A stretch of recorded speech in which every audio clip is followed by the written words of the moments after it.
What's up?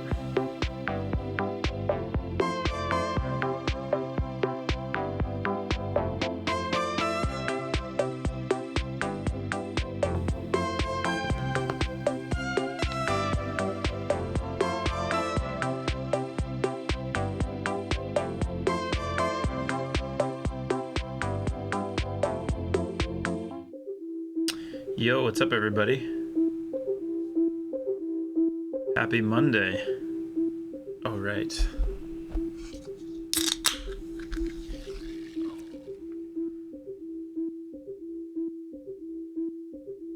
Oh, yeah. You know, it's funny because I got a lime LaCroix, but I actually ordered pamplemousse, and this is what they gave me.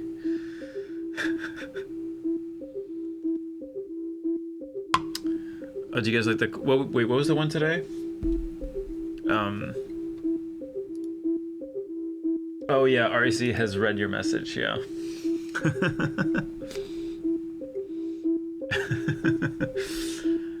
Yeah, so we got better BTTV or whatever. Subject box, I still don't have it, I'm sorry. But thanks for coming back. I see the whole crew is here as usual.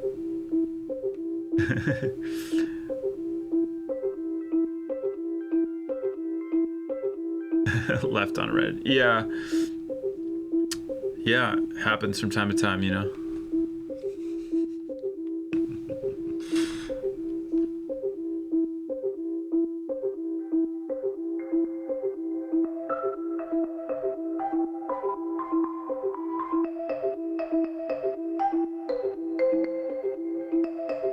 Welcome, welcome. Happy Monday.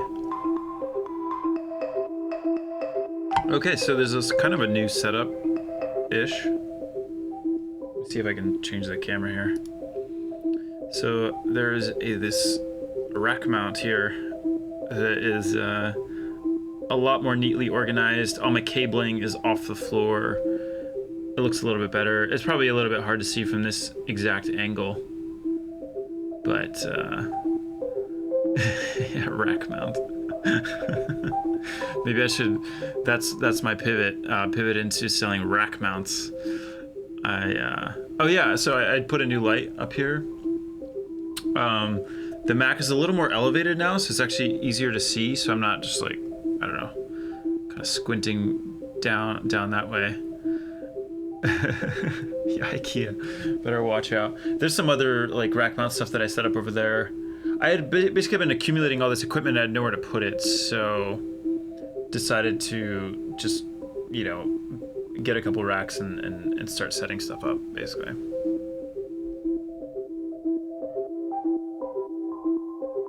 Oh yeah, so this is a, I mean, because it's a, you know, it's an XT3, so I have all these lenses that I want to start using more. I have this one's not vintage, but this is like a pretty wide angle, like f2 lens, and I wanted to put that sort of as like, so you can kind of see the whole room, you know.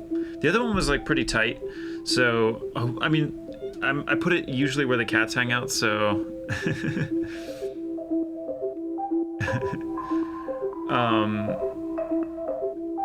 And they're around. Bo's like sleeping, kind of like off in the distance, but I'm sure he'll be. Yeah, I'm sure he'll be over to beg pretty soon. Yeah, more cat viewage.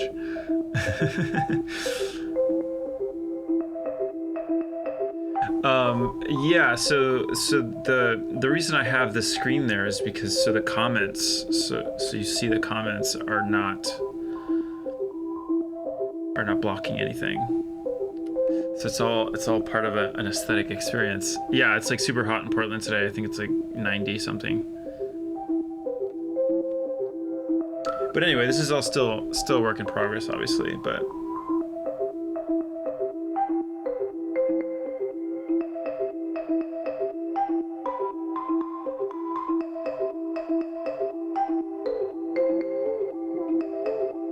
You know, I was actually supposed to get the new chair today, and then it was on the truck to be delivered, and they, I don't know, FedEx they changed their mind, I guess. I don't know.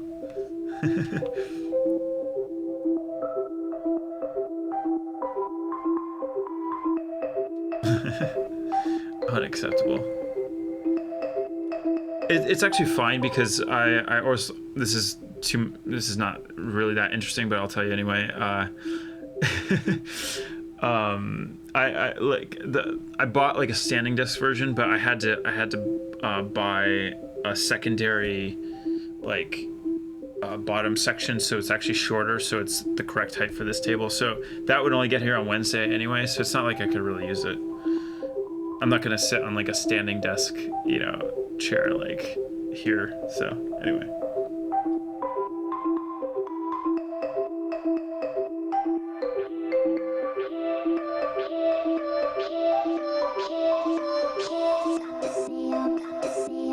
Haven't said it yet.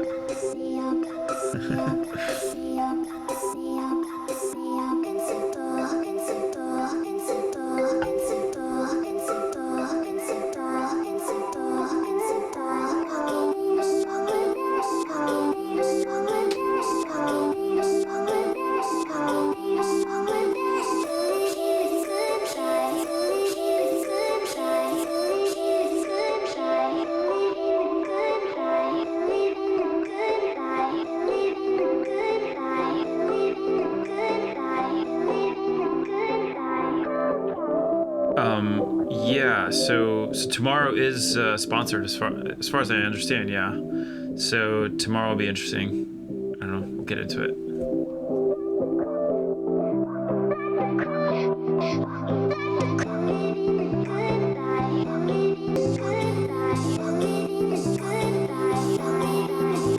Charming.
One thing before I forget, I'm doing an extra stream this week on Thursday for bands in town. I don't know, you've probably seen them on Twitch before, but it's like they have a pretty big channel, so I'm gonna do, I think it's gonna be in the afternoon too, but I think 2 p.m. But I'll post about it in the Discord and whatnot ahead of time. But yeah, so should be fun. Yeah, they're doing like this kind of like meet and greet kind of thing. See how that goes.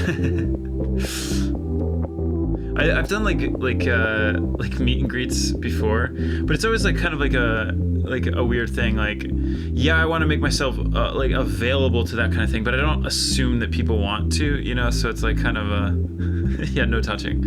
No, I think it's like a Zoom meet and greet. It's not like an actual. Yeah, I'm not actually like talking to anybody. But like I remember doing, there was like I feel like it was at some festival where they have those booths where you could do like meet and greets, and part of playing the festival you had to go sit there for like an hour or two, whatever, and and yeah, I just remember like being really concerned that basically nobody would show up. I think fortunately I forget exactly where this was, but I think at the time people did eventually show up, but it was like kind of like a weird vibe.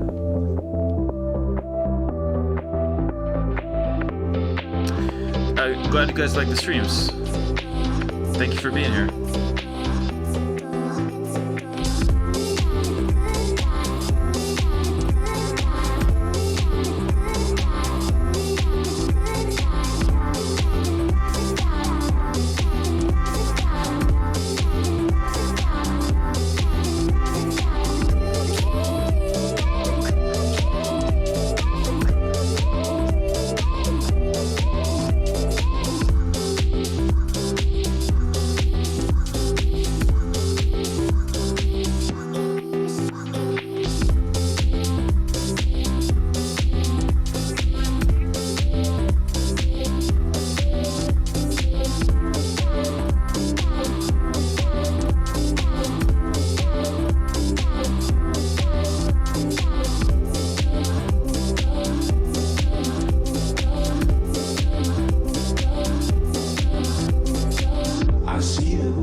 Chill. Okay, I got divorced today and I'm celebrating it here, dancing and happy. I mean, yeah, that's like maybe a little bittersweet, but sounds like it's a good thing, perhaps. Anyway, congrats, I guess. Yeah, where's Padlock? What is up? Hello from Seattle. What's up?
So, Nishiman22, do you upload these mixes anywhere for listening later? I'd love to have this stuff in the background or something. You are in luck because Santa Steve in the chat has been kind enough to record all of these and upload them to our Discord. So you can get them all there, like basically everything since the beginning. Yeah. So shout out to Santa Steve. Yes, Santa Steve in the chat. You know, it's funny. I didn't ask for this, but I'm not mad. I'm not mad.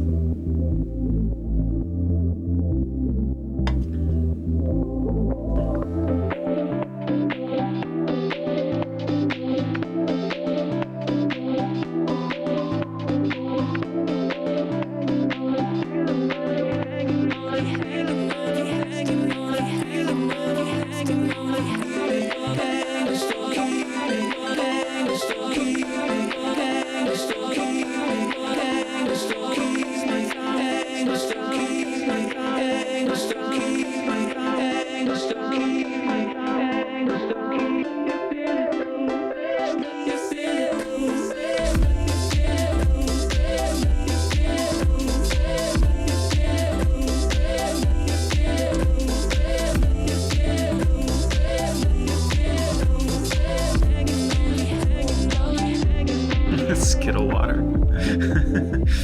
What was that Limp Bizkit album? Hot dog flavored water? Wasn't that the name of that? What was the name of that album?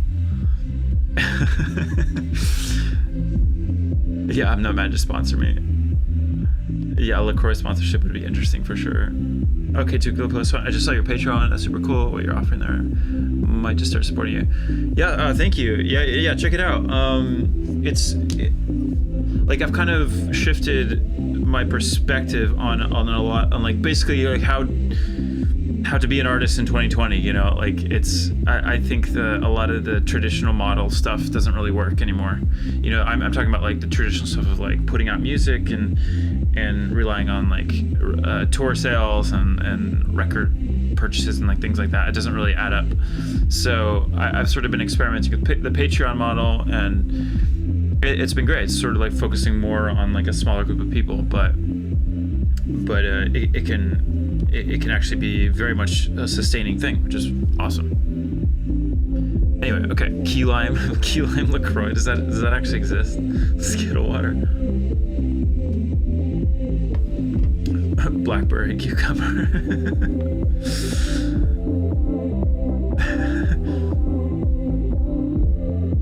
Oh, hello from France. Okay, Sami. That's cool. I don't know what that is, but thank you for discovering it there. No, that's awesome. Yeah, chocolate starfish in the hot dog flavored water.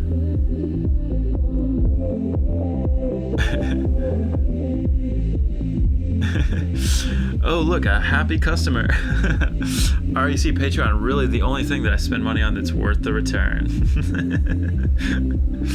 No, I you guys are being nice, and I appreciate that. And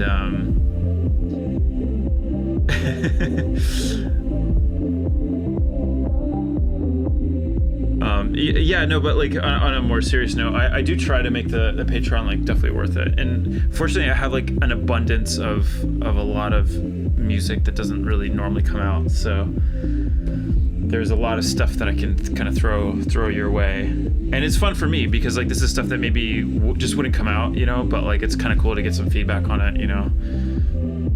Like for example, I think just the other day I posted this. I basically did a cover of Beethoven's Seventh Symphony. A cover, I mean, a rendition of it on synths, and it was a lot of fun. Okay, okay, Sami is a producer in Preston Smod. Yeah. That's probably where I've seen the name then. Wisconsin, what's up? Latest album has been my summer tune so far. That's great to hear. Greetings from Buenos Aires. Nice. I love Argentina. It's great. Oh yeah, right. The Third Eye Blind remix as well. Oh, any special plans for the 50th stream? That is true. Yeah.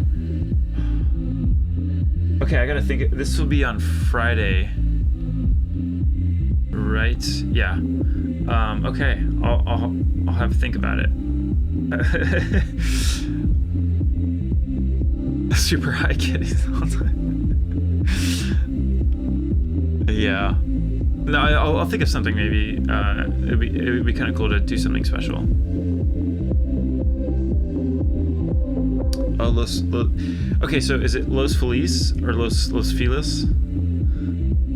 I guess there's probably no way of you really explaining that over text, but Los Feliz. Okay. Okay, I thought so. That's how I've always said it, but I've had people correct me. I'm like,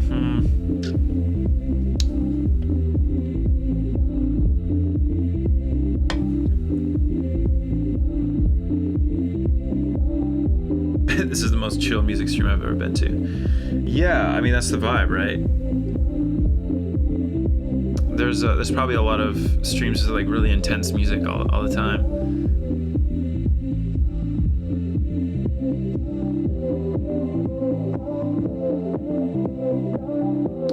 Thank you for the sub. Appreciate that. Fun fact, I almost moved to Los Feliz. Now I can't think of what way to say it.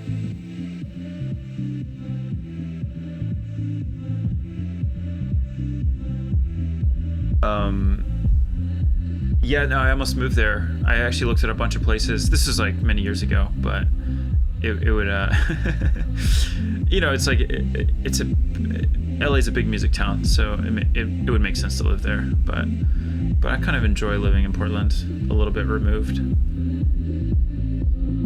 Oh, Ted, okay, bro, I just want to say thank you. I found your stream about 2 weeks back, and I'm trying not to miss him now. It's a great vibe, and you're a cool, chill dude. Thank you, Ted.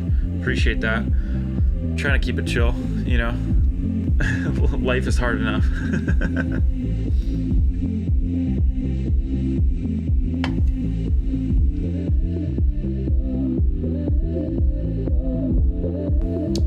I play chill stuff too, your stuff sometimes. Oh yeah. That's cool. Thank you for doing that.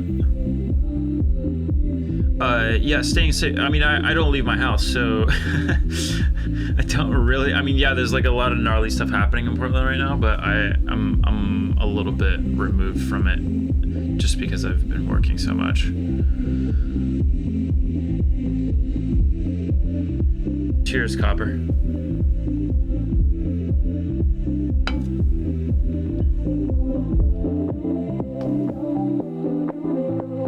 I've been sort of like practicing by like cutting up a lot of these vocals and sort of automating some of the. Here, let me show you.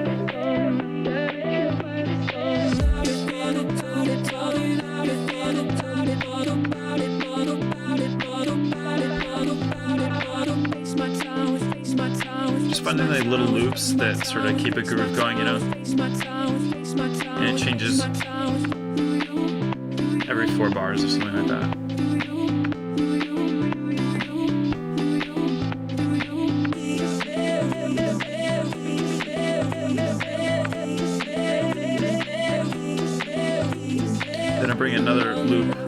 sort of similar, but it's like it's twice as fast.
RAC, I love your music and streams so much. They're the best to listen to and relaxes me and also hypes me a lot. Nice, glad that you're getting a full range of emotions there.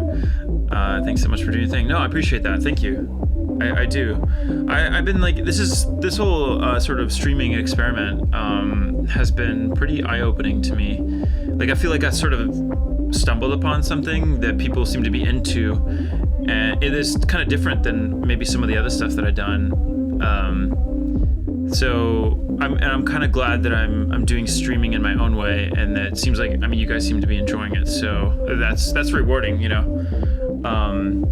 I mean, you know, obviously it's like sort of based on, you know, my like music that I've done before, but it is sort of a new type of work, I guess.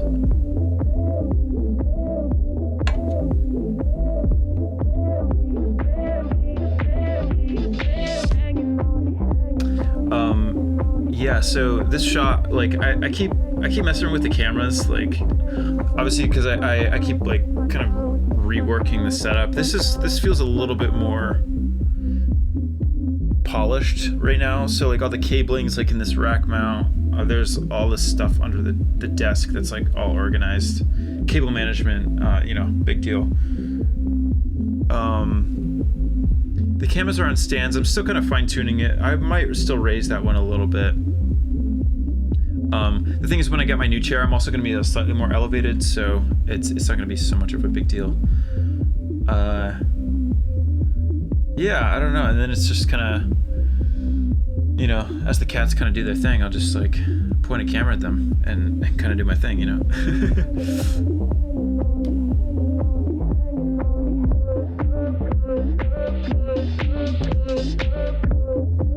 Yeah, and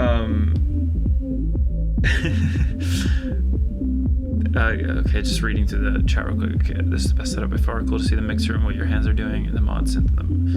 Yeah, so that's like a big deal, because like I talked about this on the stream before, but a lot of this stuff is sort of based on what I used to do live, and most people when I was doing this live had no idea what I was doing, and they just thought it was like a track that I made, you know, when in reality I was like improvising kind of like this, a little more streamlined, but and you know, nobody could see where, like, what my hands were doing. Nobody had any concepts of what I was doing. People still enjoyed it, I think, but like now this is cool because I get to like kind of show off a little bit of this technique or whatever that I've developed over the years. And obviously this is like a work in progress, but you know, it's cool.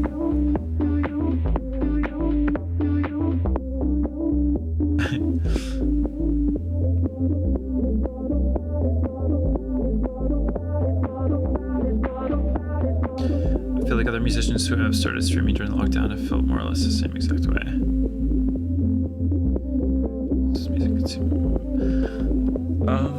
Okay, I mean, people listen to music and consume art because it means something to them personally. They connect with it, and the artist who created it, I can't imagine being more connected to you short of actually laying on your floor playing their cats while you're making music. Yeah, I mean, it really is like, yeah, it's like a pretty unique kind of thing, you know. Like, to me, this is normal because this is what I do pretty much every day, you know. I mean, not this specifically, but like, you know, hanging out in the studio with the cats and they're just like hanging around, you know, with music kind of looping in the background.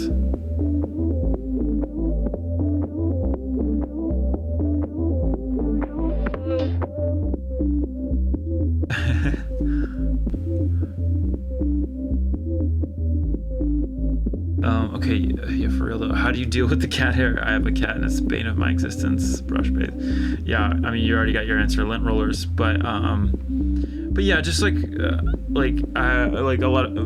consistent amount of vacuuming, and especially with the carpet, because yeah, it can accumulate pretty quickly, and just regular grooming. Cats are great because you don't need to walk them, but it's a good amount of like, you know, upkeep. Yeah, I don't know that I would like hardwood for like a studio, just because like this absorbs just a little bit more, you know.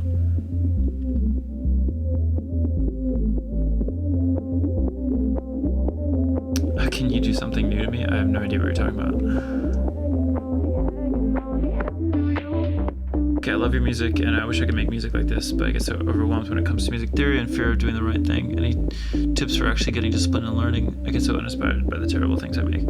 I mean, I would say that like music theory is great as sort of a framework, and as somebody that's actually not classically trained at all, I've never really had any kind of formal training. I know sort of the basics, but I don't. You know, there's a lot to music theory that I don't know. But you know, the more you play, the more you work at it, the more you get sort of an intuition. Get this. You kind of know what's right, because there's not really like a wrong way. I mean, like, there's even certain types of jazz where, I mean, they're playing a lot of, you know, music that is just not like technically correct, but it still sounds good. So it's a nuanced thing. I mean, I would say keep at it, because yeah, that just takes time. I mean, everybody has to go through that. There's no fast way to do that. You just have to kind of learn, you know. Roomba. Yeah, I mean, I have a Roomba, but it usually handles the hallways, because it like bumps into stuff and knocks things over, so it's kind of annoying.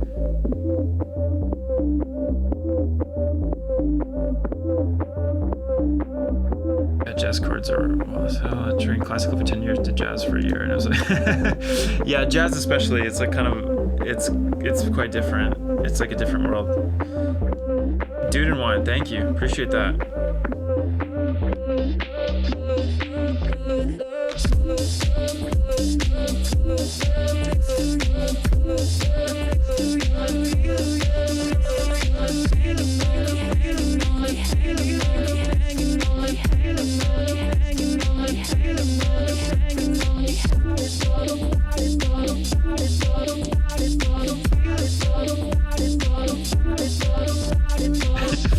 think I spent more money on the Roomba and the laser fences than I would let's just do it myself but hit robots. Yeah, I think that's mainly because I work from home, so like if the Roomba's running, I'm here and I can hear it and it's super loud and obnoxious, so like a lot of the times I just I'd rather do it manually. Like I have the Dyson or whatever, and those are great.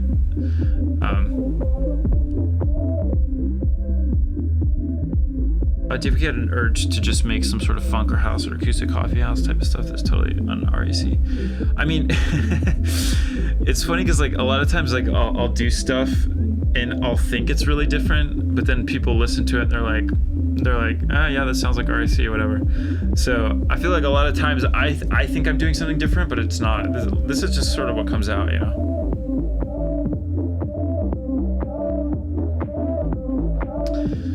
I really like the setup. It's just wondering what you use to slice up samples and loops and what do you use to play them back. Oh, it's all in Ableton Live. Yeah. So in Ableton, you select like little loops off of the full acapella. Yeah. So.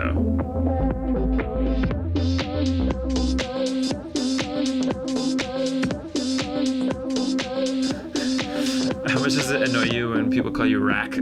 Because I say it all the time. No, it's like, my position on that is like, I understand it's always been kind of confusing, but then again, like this was never really meant to be an artist project, but it doesn't bother me actually. I think it's actually worked in my favor because a lot of people are like, how do you pronounce that? And then they're like thinking about the project, and it's like, it just gets people talking about it in a weird way. So it doesn't annoy me at all. I don't even correct, like if somebody says rack in front of me, like I don't correct them, you know? It's just kind of like, oh, okay. What's up, Sustar? How's it going? Alright, Sustar, where's that sample?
It's funny, like I also shout out to Sustar and Read Only Sounds. I just played some of their samples they submitted, but I actually threw them into the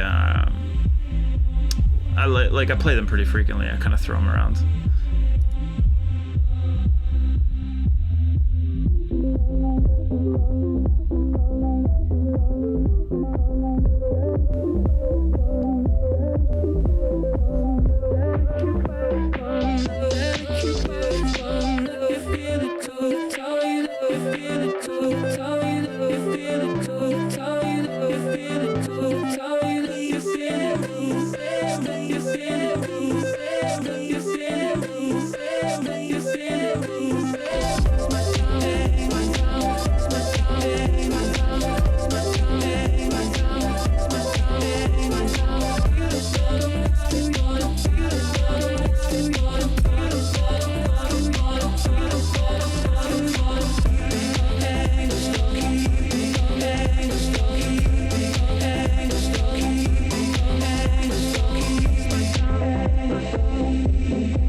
So yeah, I kind of played around with looping a bunch of these vocal parts.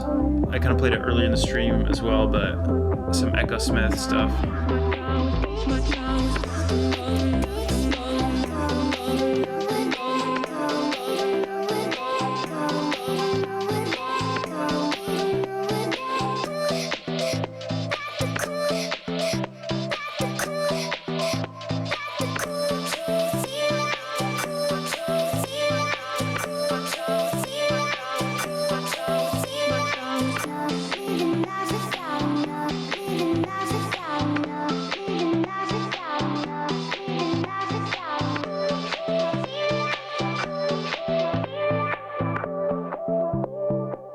I think the code to get to Spotify is, boy, let me see if this works. There we go.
I'm not telling you again. What you need is just a slap around to make everything stop and kill the fall when you come back down. I'm not everything you want, I'm just a tease. Maybe I'm out of touch. You could tell me what you want, I'll give it to you.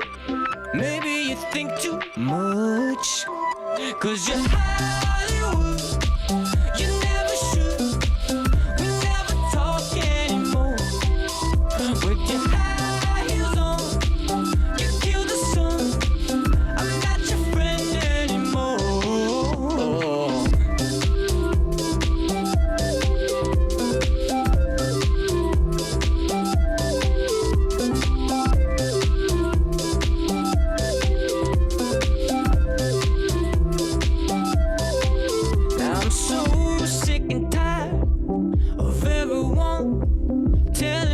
You want.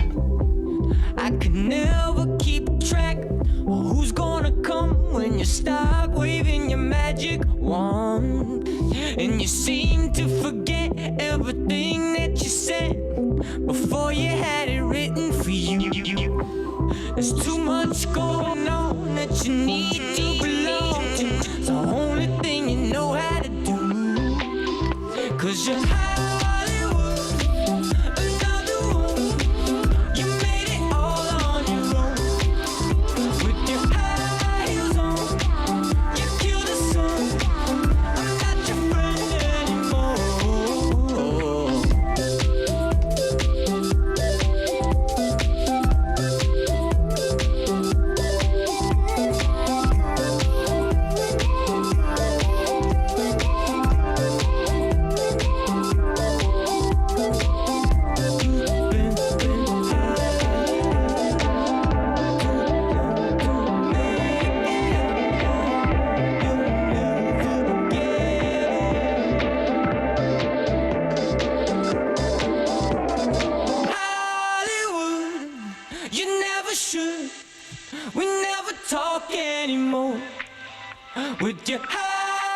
on.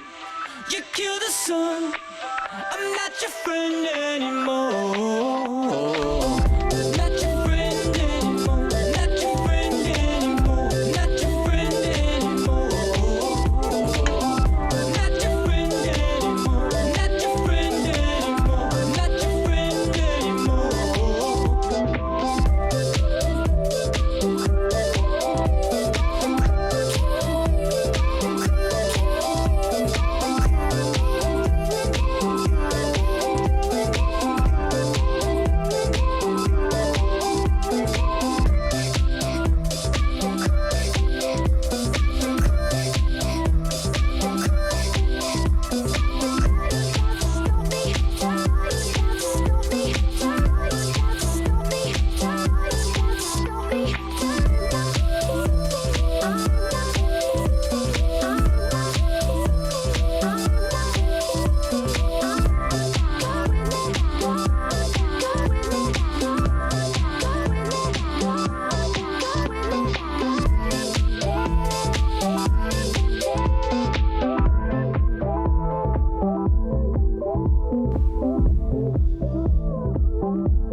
Stripecaster K, you just give me a bomb of inspiration. I start to make music in Ableton and GarageBand for that. I bet. That's awesome.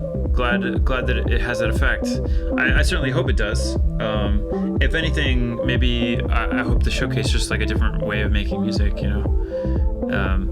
Again, this isn't typically like how I make music, you know, but this is a way for me to sort of play music and try different, you know, sort of play with Ableton. I think, yeah, somebody was actually asking about that. Where was it? Oh, okay, Nate Dunn. What do you aim to get out of sessions like this? Is it just practicing, or do you hope to find something for production? There's no real point to what I'm doing except to entertain you guys and to entertain myself and to build a stream and sort of build, like, I think maybe there is sort of, there's no end goal, but like this system that I'm building, I'm learning a lot about Ableton, building it, learning about its limitations and whatnot. So yeah, the whole idea is to build like a system for live streaming, basically.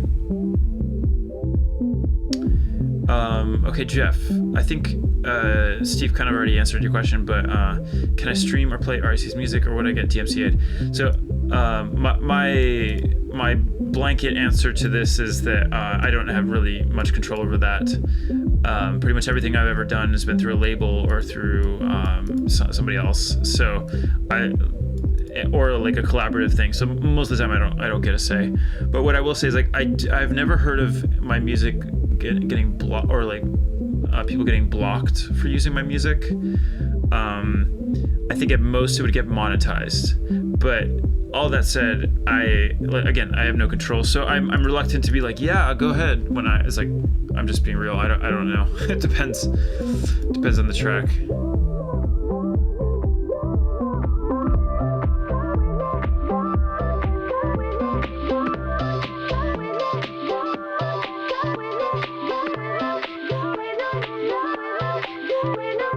Am I wearing David Bowie merch? No, this is actually, you can't even see it.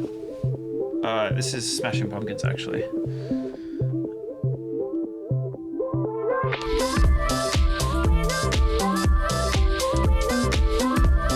See ya, Nishi. Thanks for the sub.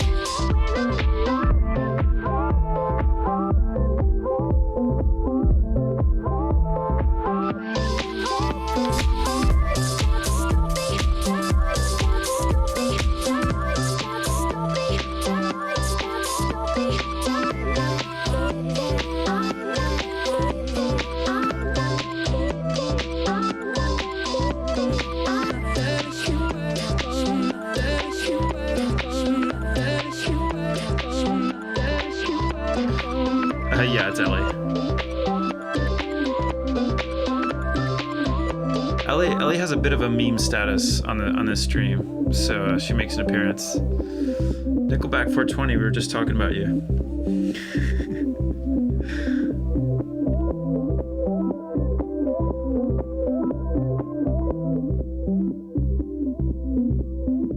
Oh, that's true. Yeah, there is kind of a star on the back, I guess. Yeah, the Smashing Pumpkins are great.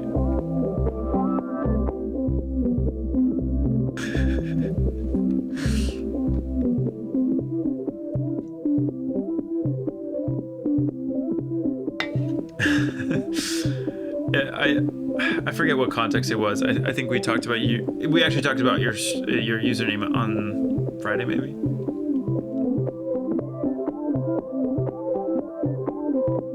As a student in college, we had a chance to film things for Film Experience, and I may or may not have used some of your songs. They're probably monetized. I actually don't know. It's posted to the university's program page. Oh yeah, I mean, like, again, like, that stuff, like, to be honest, unless it's like a super massive viral thing, it doesn't really amount to that much money. So it's like I've honestly never really cared that much. If I appreciate it when people use it, but usually the rights owners, like the labels and whatever, they want to monetize every penny. So like that's why those videos get monetized, basically.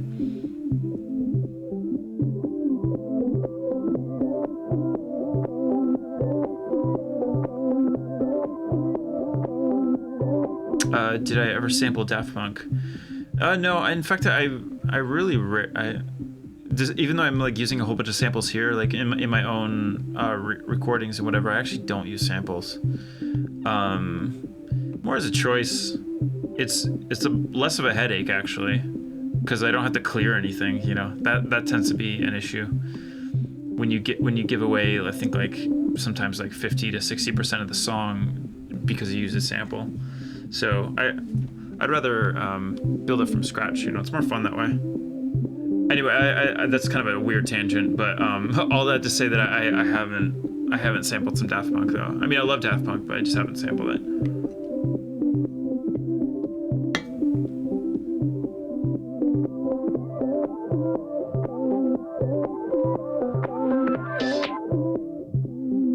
Flame Ghost, okay, yeah, the album stream, yeah, only one song got muted.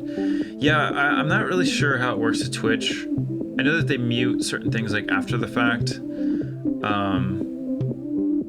but you can, like, I still upload them on like after a couple days after I upload them on YouTube and put them like in an unlisted playlist. So if people like want to like watch everything from the beginning.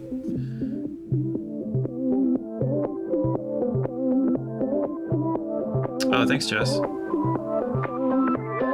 Where's Bobo?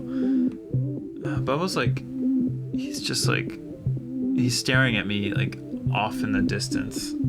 Like I can see him. I can see his beady little eyes. But he's, he'll be over soon enough, I think.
to be found, to be found.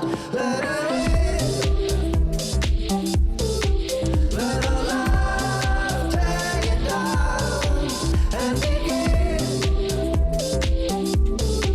to be found in the middle, Bobby in the basement, Tom the riddle, racing on the go-kart. Hey, middle finger sticking through the eye of poor little bankers laying in the sun. I'm bleeding from the wounds, from cutting to the chase, from beating round the bush that burns when we embrace. Embrace us for the teeth that long for what's beneath the skin that hides the proof. We're laughing with the truth. Say what all the money went?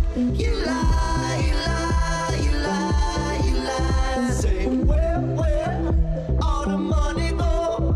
You lie, you lie, you lie, you lie. Let it in. Let her love tear you down and begin to be found, to be found. Let her in. Let her love tear you down and begin to be found.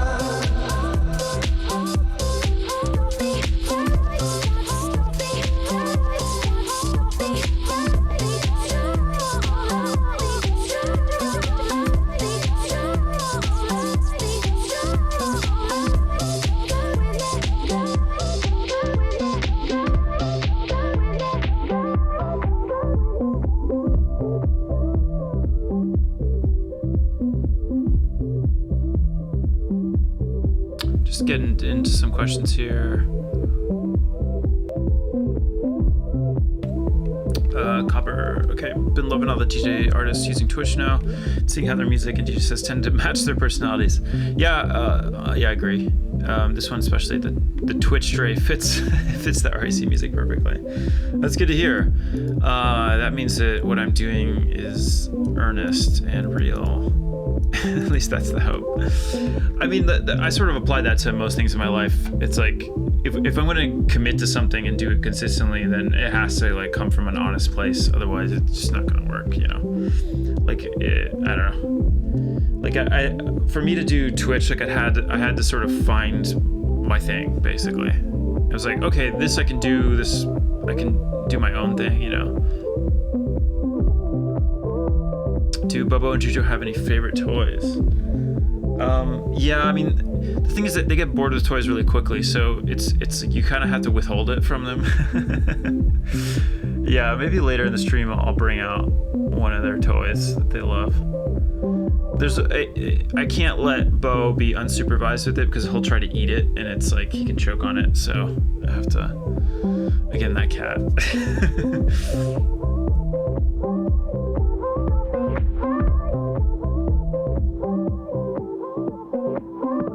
What's up, unicorns? How's it going? Do you like Kraftwerk? Do you think they've influenced your music style with analog equipment? I do like Kraftwerk. I think maybe they influenced me later on in life because I only really got into them later. After I was aware of them. I just hadn't really gotten into it until much later in life. So I think if they influenced it was a little bit later.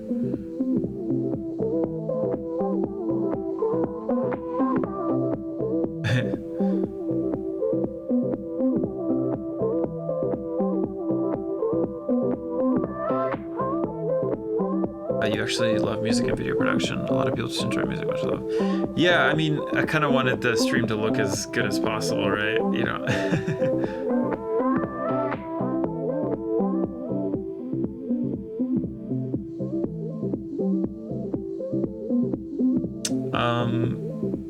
Can you speak on the why even try remix, a personal fave? Yeah. What to say about that song? I mean, I wish there was a more compelling backstory. I think, as far as I remember, it was just I got an email, you know, as most of these things. I just got an email from, I think, the label maybe. They were like, hey, we have this new artist, Theophilus London. I had released some stuff through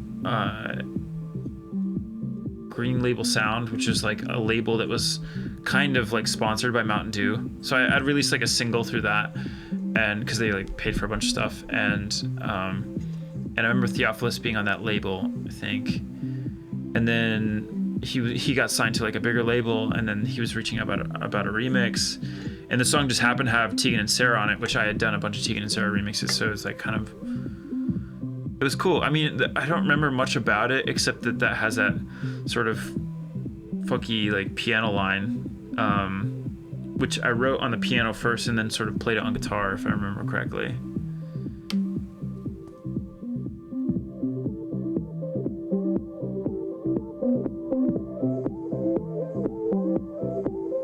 Yeah, I don't know why I buy cat toys, because they get more excited about like a piece of trash for sure.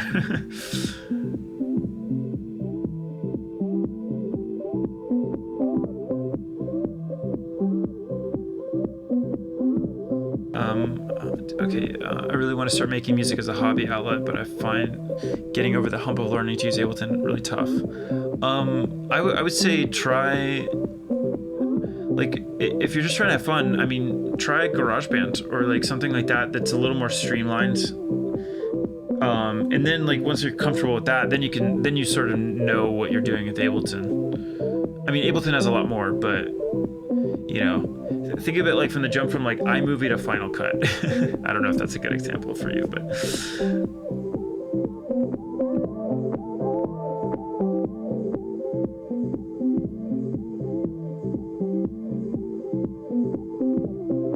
yeah, Theophilus is great. He's awesome. Oh, we got some Russian again. What's up?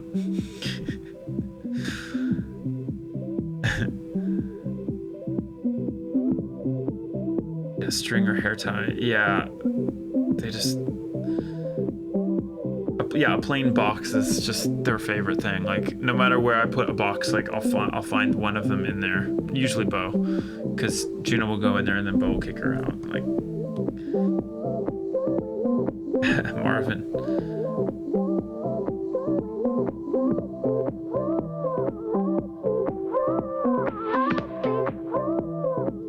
Rescue song was so heavenly. Yeah, thank you. I'm gonna dig up that acapella somewhere.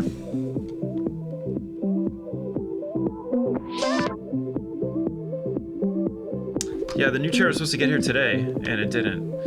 It's unfortunate. Okay, enough of Ellie.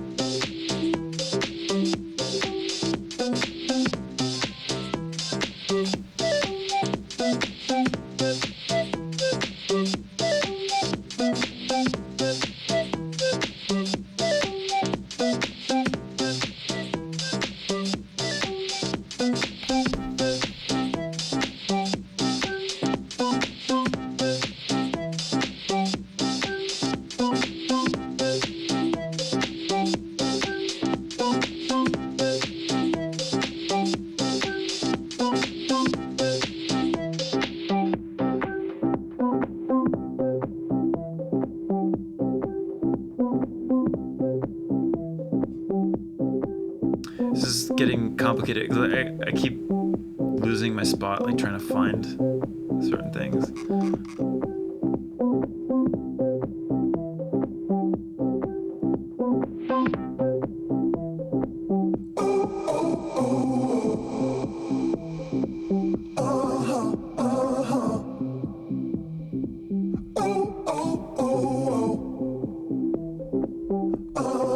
So you looking at me, girl, when I first set foot into the room. You didn't want me to see, girl. You didn't want to lay your cards so soon. I see you mulling it over. You wonder what your friends might think of you. An angel on your shoulder. but you know just what you wanna do. No, I don't need to know a thing What's up, about Des? your past. No, I just want one night with you, no strings attached. And I know that we might not be the perfect match. No, I just want one night with you, no strings attached. I know you're trying to be good, girl, but you imagine what I'm like in bed. You try to push it aside, girl, but it already went through your head. It's 1 o'clock in the morning, and you're buzzing like a honeybee. While you're trying to control it, when you wanna just come home with me. I don't need to know a thing about your past. No, I just want one night with you, no strings attached. And I know that we might not be the perfect match. No, I just want one night with you, no strings attached. No, I don't want to think this through. I just want one night with you. No, I don't want to think this through. I just want one night with you,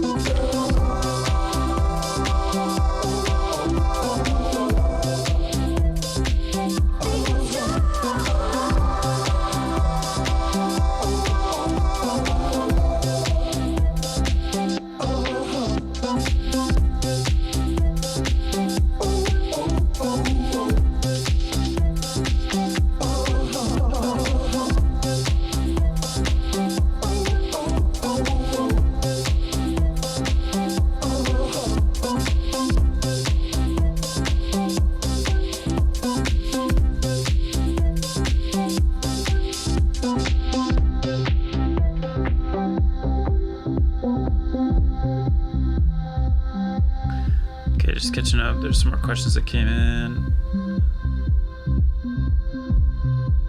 What can you tell us about the Sweet Disposition remix? Again, it was another one that wasn't very eventful. I just got an offer from the label. They were like, you know, obviously just wanted me to do a remix or whatever. And I did it. And then it, like, came out. I don't, this is so long ago. I mean, this is, yeah. I don't remember there being much of a story behind it, except that they liked it. That I eventually did a remix for the album after that. But I haven't worked with them since. I don't know what they've done since then. Yeah, I wish with a lot of these remixes, I wish I had like kind of a better story. There's not really, you know, it's just.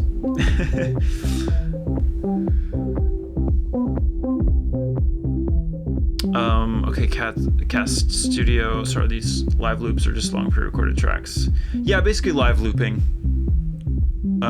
Yeah, I'd say that's fair. It's like live looping with like a whole bunch of different options.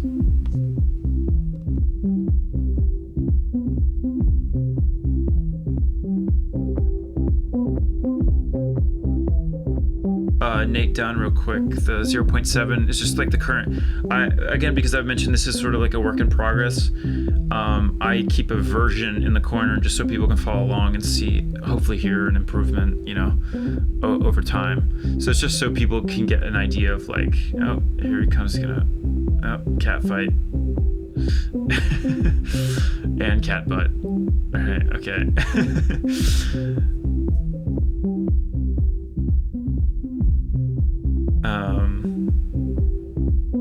Yeah, hopefully that answers your question. Okay. What lens are you using on this camera? So your image looks way crisper in 1080. So I guess like you're technically getting higher than 10. Well, I don't know. because it's, I mean, the cameras are the input is coming in at 1080, but it's maybe because it's vertical, it's a little bit crisper. I don't know. I'm not entirely sure, but I don't think it's a lens. I think it's just, well, I mean, the lens is good, but yeah, I'm not exactly sure. But whatever system I found with these Fujis, like, it's just like, I'm pretty happy with how it looks, basically.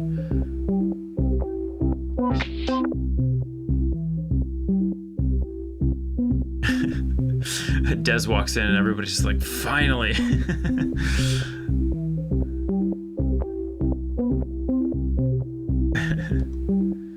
Thanks for the sub, Fire6. Appreciate that. Oh. You guys hear that? I think that was something in the bingo as well. Everybody, come on, let's go. Let go of the carpet. Come on. All right. Okay.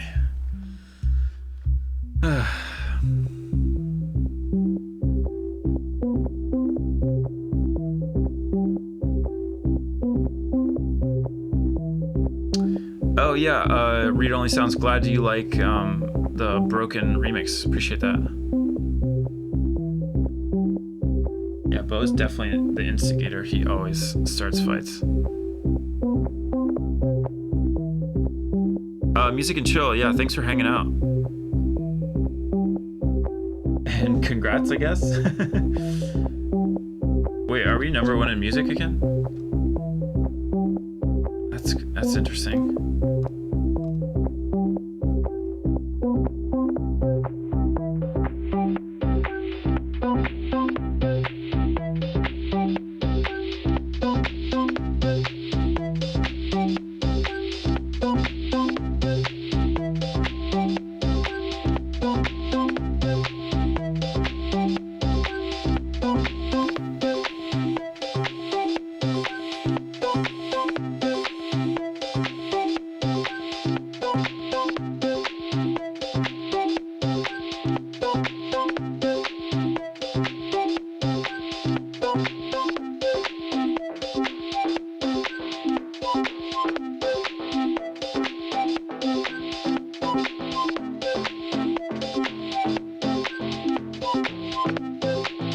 Oh, Mr. Combine, what's up? Thank you for the sub.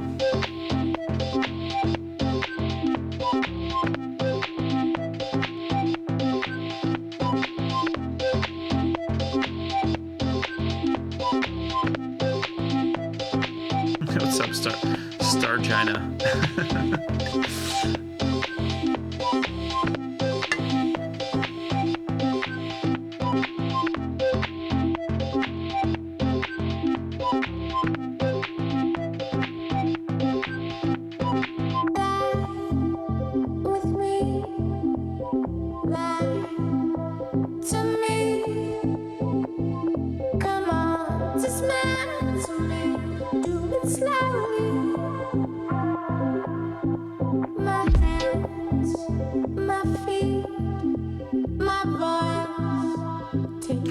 It's a pretty good angle of Bo. Reduce it all to crystal blackness, 'cause blindness of man is useless. What's the good in being good? So go ahead, feed me diamonds. Feed me diamonds.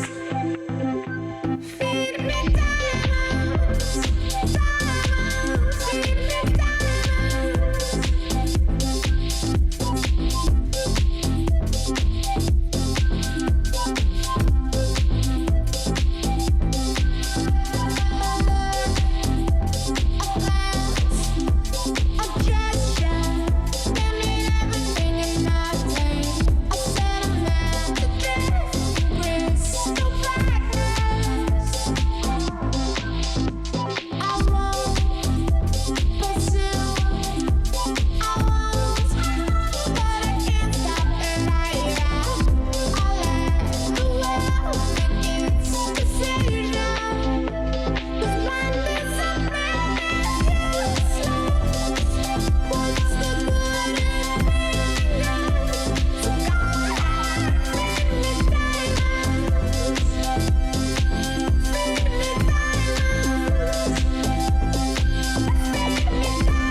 Pretty good angle.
Steve, thank you.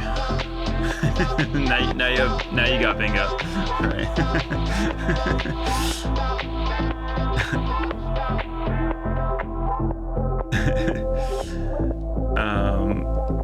One second, real quick. When I drove to check myself into rehab and played your music as I went over the Golden Gate Bridge, transcendent moment that stuck with me all these years later. Thank you for doing you and sharing with us. Thank you, appreciate that.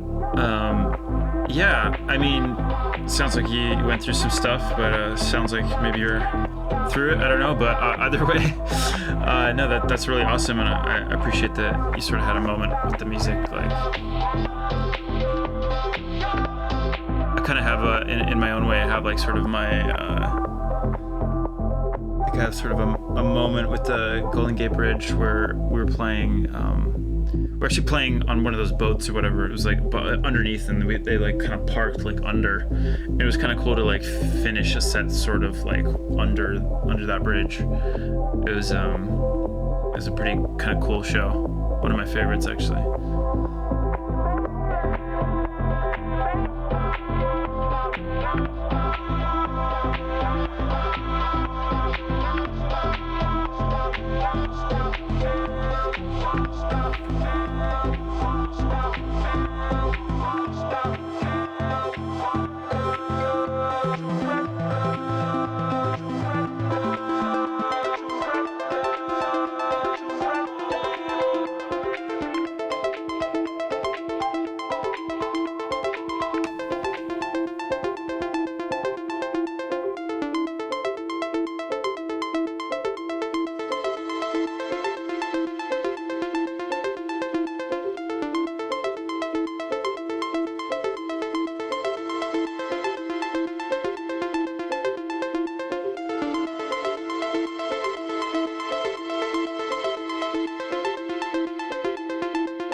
Cat fight. It's just like picking a fight for no reason at all.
just try to stay sober.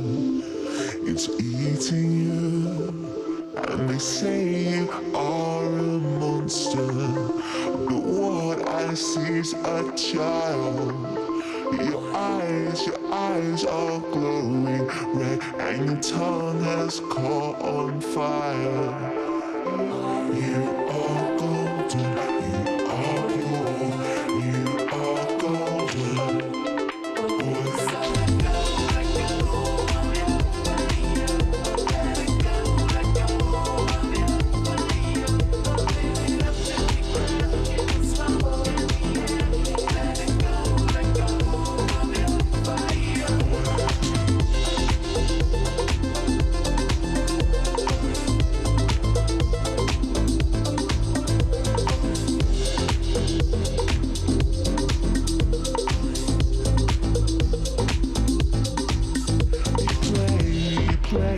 You play up to them, but they're not around. Don't be so rough with me when you are a gem. And they ask how I can love you when all they see is this. But I see the things that you can't contain and what it does to you. So let go of your fire. Let it go of your fire. Live it up till we crack and slow. Let it go of your fire. Let go of your fire. Let it go of your fire. Live it up till we crack and slow. Let it go of your fire.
Whenever somebody asks for the whistle, I'm just gonna keep playing that one from now on.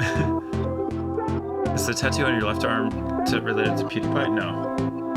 No.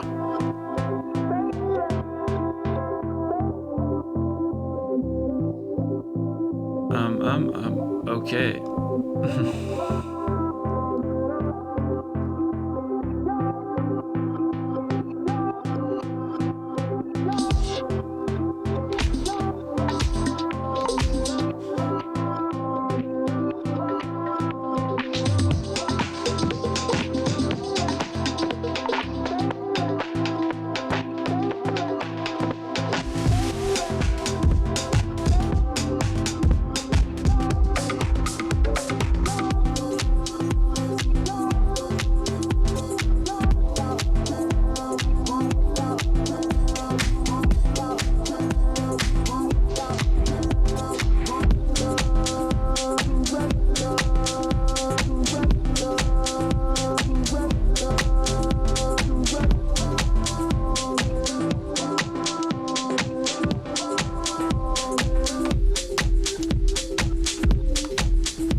Great music for physics homework, huh? Yeah, I took physics in high school. I actually enjoyed it. Well, I didn't enjoy the teacher, but I greatly enjoyed the subject matter.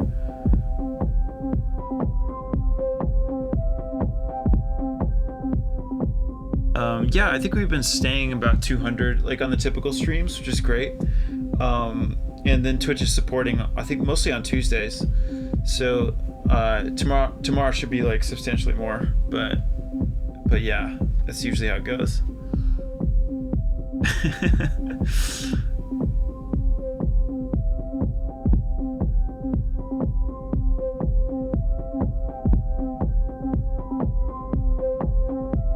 Yeah, stream tomorrow. Yeah. Des is like, yeah, I'm gonna get on maybe 10 minutes before you.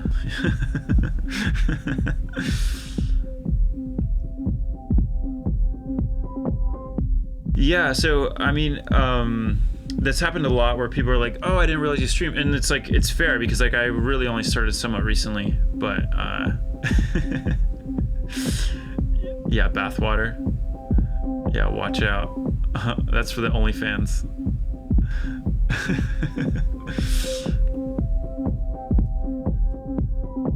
Oh, why does Twitch support me?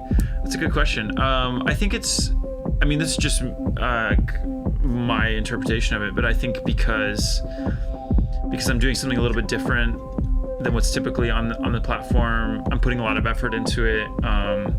I sort of already have some name recognition outside of Twitch. I don't know. I think there's multiple reasons why they might be supporting it. And yeah, only cats. Oh my god. Yeah, I think they're looking to diversify for sure. I think that's mostly likely what it is, and I certainly appreciate it, you know. But really, I think that they, you know, that they saw that I wasn't. This wasn't just like a fad. Like I was doing it 3 times a week. Like I was pretty serious about it. And then they're like, oh, okay, this isn't like some like kind of money grab from like an artist that's bored off tour, you know. So yeah.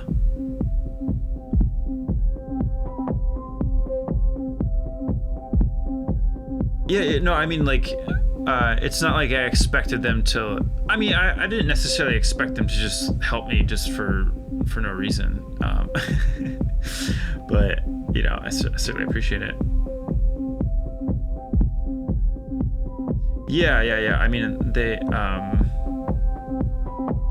Yeah, well, here's the thing: is like when I first started. Oh look. A staff member.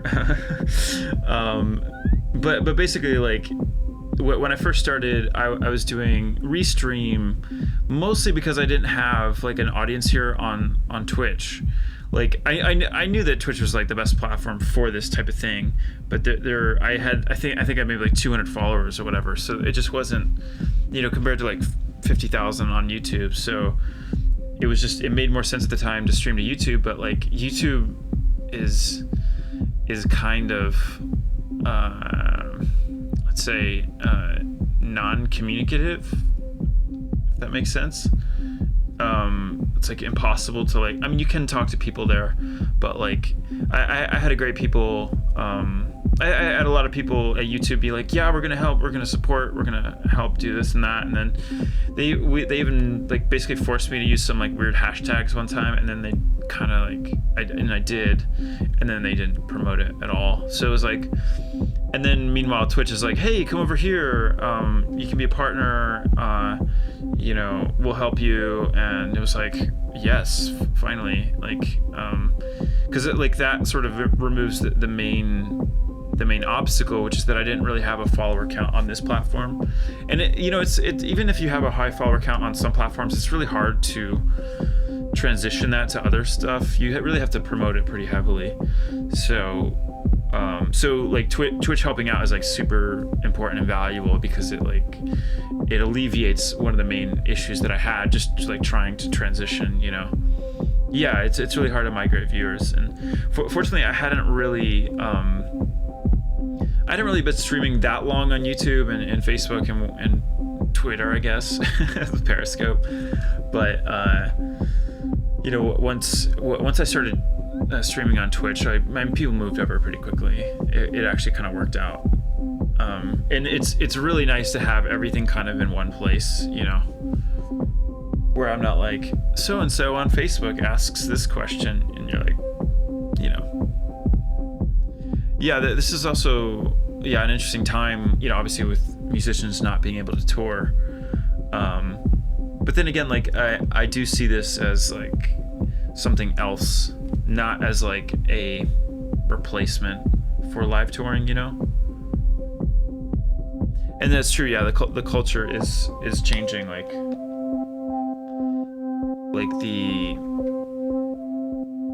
I mean, just, you know, obviously because of COVID, like work from home, like everybody's habits are changing pretty dramatically.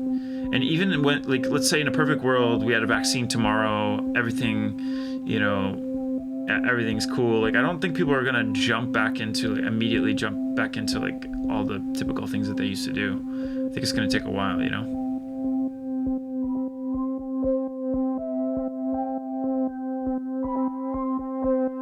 Desert Hearts has replaced my club life. Yeah, I've seen that stream. It's fun. Yeah, I mean, don't get me wrong. I love the gaming stuff. I think it's great. It really put this format on the map, you know, because like I remember even 5 or 6 years ago, just the very concept of watching somebody else play video games was sort of like the butt of a joke on like every late night TV show. It was like, haha, can you believe people are doing this, you know? And meanwhile, anybody that's ever played games is like, yeah, I mean, it's fun. Like, whatever, they just don't get it. And now at this point, like everybody's like, oh, right. Yeah, it's funny how many musicians kind of came around to streaming, you know, now, because it was like, oh, yeah, now I can't tour. What do I do, you know?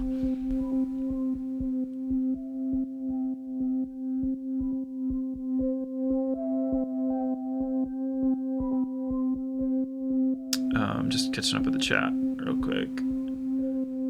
Yeah, Periscope. Yeah, Periscope was only convenient because it posted a native link within Twitter, which gets much better reach, basically. Yeah, that's the one thing about social media is like, you think you're posting to all your followers, but you're not. You're actually only posting to a fraction of them. And if you want to actually reach all of your followers, you have to pay for it. So yeah, so that's how that works. But anyway, so that's why I use Periscope, because it would sort of bypass that rule.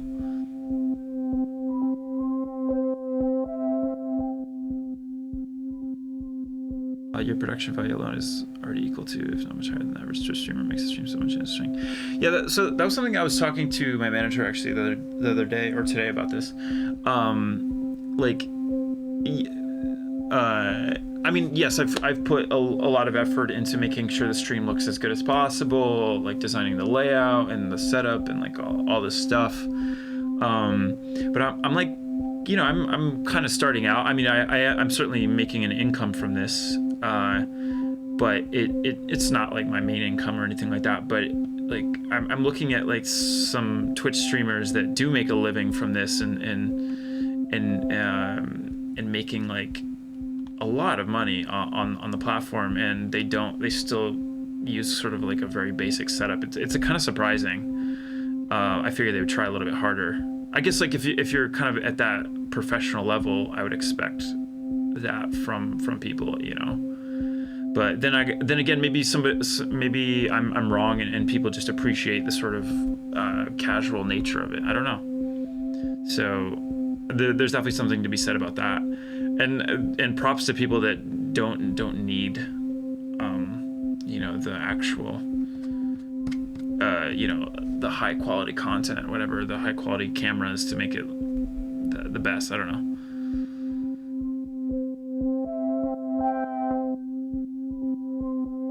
The effort is well received. Really enjoy the stream and level of interaction. Keep it great.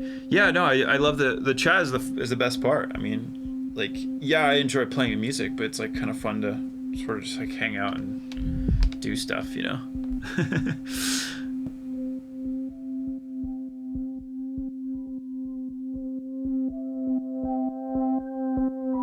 It's just weird because it's not about your content a lot of the time. People are... Yeah, I get more of a sense that it's like a hangout thing, right? And I like that. I think it's cool. I mean, not just because of COVID times, but just in general.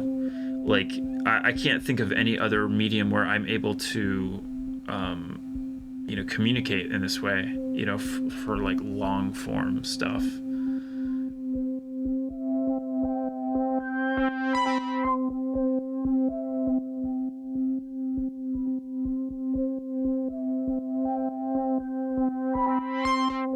Yeah, like I remember I watched a video the other day, and not really ragging on Ninja or anything like that, but like people, you know, kids that like donate to Ninja.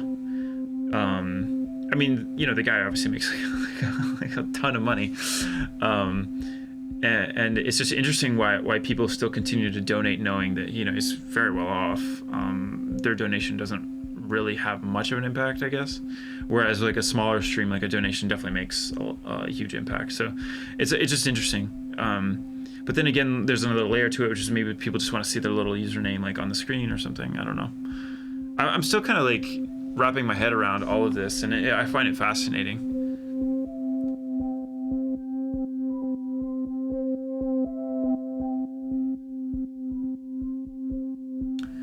You're the first streamer I've heard say that ever, that the chat is the best part. I mean, like, okay, maybe this chat is the best. I have seen certain chats that are just like a little toxic, and that's not the vibe around here. So, I'm always like, especially as things grow, I definitely want to sort of maintain that, you know, and I'll figure out how to do that along the ways. But yeah, Kenny Beats has been killing it lately. I have a soothing voice. Maybe that helps. Have I turned down remixes of songs that were maybe untouchable? The only reason I turned down remixes is because or it's maybe like due to timing or whatever.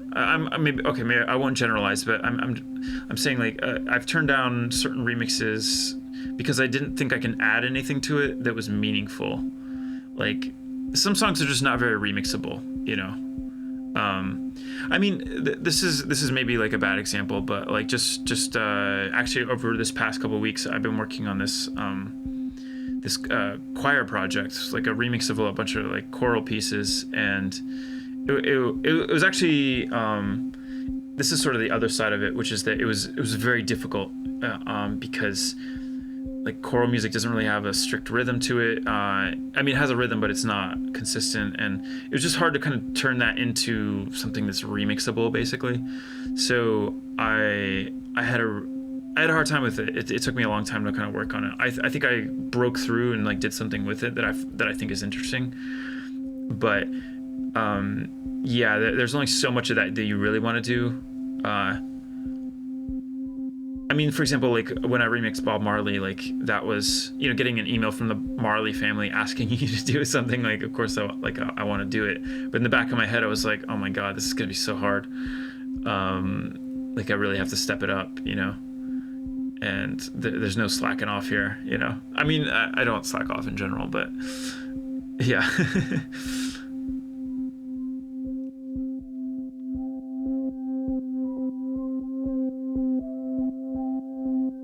Yeah, I know. I think in Inferno, like the being a part of the, like it feels like the streams are like more than just me, you know, necessarily. And this is maybe part of a more broader trend of I'm like slacking off on the chat real quick, but of like in between the like Patreon and like, you know, Twitch and like the Discord, and like it really feels like there's sort of a community building, I guess, and you know, I think that's awesome.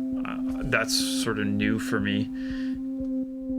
And you know, like every stream, it's a lot of the same people. You know, I mean, obviously new faces all the time, but you know, there's sort of like a core crew that it feels like we're just kind of hanging out again, you know. I realize it's somewhat one-sided, but, you know, to some degree it is.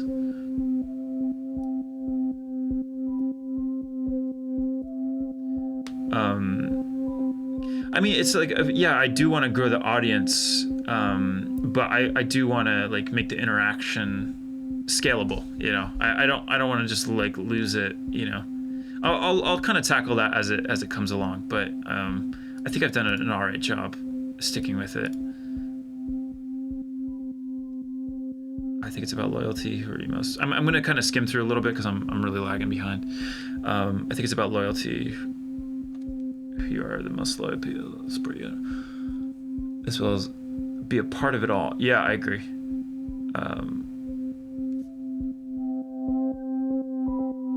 Yeah, with the Discord and like all the, you know, memes and cat and dog photos and stuff like that, and music recommendations, movie recommendations, stuff like that. It's fun. And you know, once things sort of open up again after COVID, and I start touring, it would be cool to do like, you know, meetups or whatever, like stuff like that. You know, because I'm inevitably gonna get. Oh hey Bo, I'm inevitably gonna get around. You know, okay.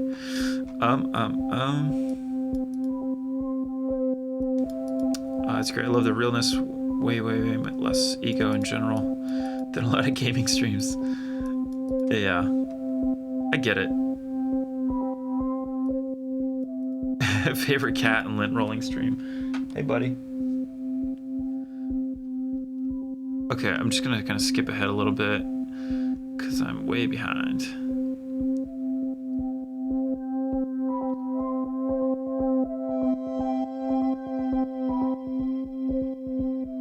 Agreed, the music and insights are positive, so your chat reacting to you. As for intense toxic streamers get toxic chats. It's all from what I've seen.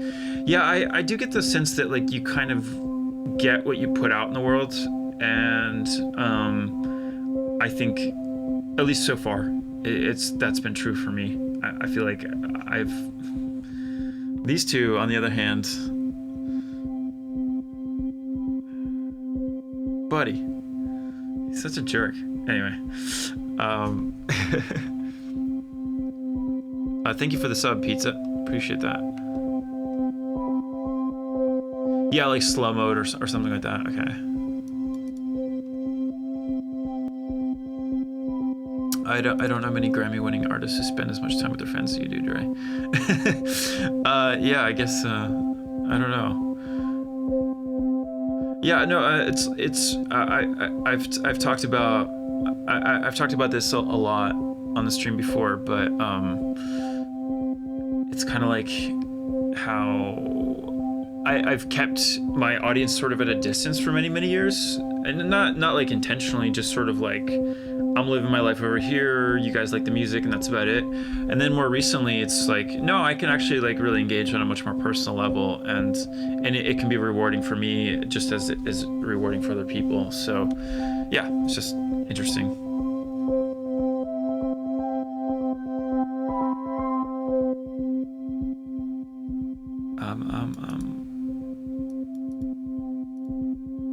It's also blessed to see you play with things and have fun, like, yeah.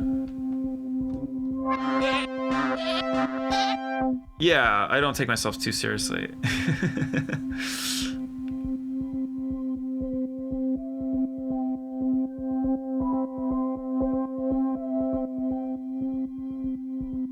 Inferno, yeah, it totally makes sense, like with good mods. Come to Chicago, yeah, it's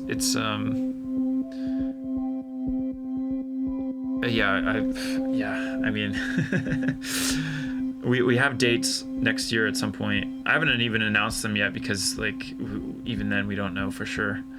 It's crazy that we're thinking that far ahead, but it kind of is what it is.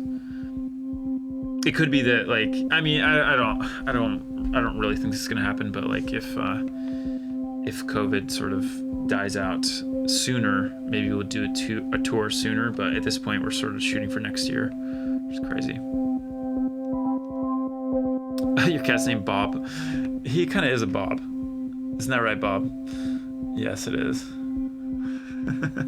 No, his name's Bo.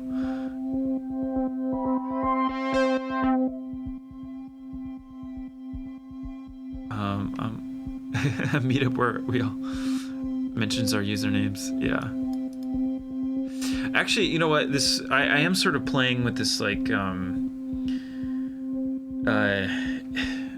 it's sort of like a point system where you get like points for like Twitch subs and like Patreon and Discord and like a whole bunch of stuff.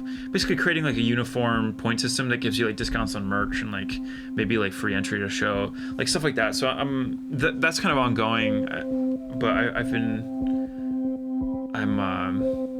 playing with some of those concepts. But like I'll make like a formal announcement or whatever.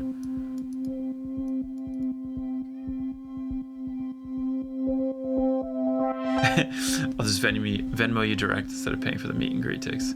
Yeah. So I mean, we'll see how that go. Look at them. I think what I need to do is trim their claws, because Bo's been extra aggro lately, and I think it's because his claws are pretty sharp. So he feels like, he just goes for it. What I was saying about the meet and greet, it's like. This one's like a paid meet and greet, so like I don't know how I feel about it, but we're gonna try it out. I don't know, we'll see. Like I've done that stuff for tours, like VIP pass or whatever, like VIP meet and greets and like stuff like that. I mean, it's cool if people don't mind paying for it, but it's like, I don't know, I've always felt a little bit weird about it. Okay, one drippy boy. What are your PC specs? So my music computer is a Ryzen Threadripper 2950. So it's pretty beefy for like recording and whatnot. And then this is my streaming computer, which these screens are actually hooked up to this PC back here. And this is a Intel 7700K. Yeah, I've had it for a couple years. It has like two 1080 Ti's, which definitely covers the streaming. It's nice to have like a GPU to do all the rendering and all that. Okay.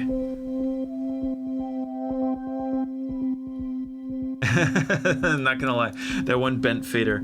Okay, this is funny because this is because I toured with this. So, and this was on the drums in the live setup. So it would just be like one that I used a lot. So that's really funny.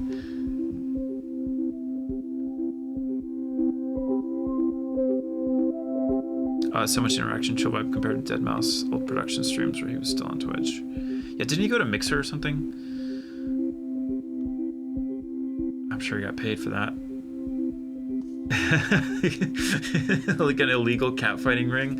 Oh my god, it started here, guys.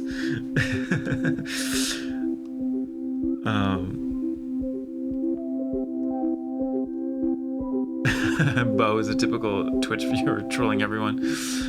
Yeah.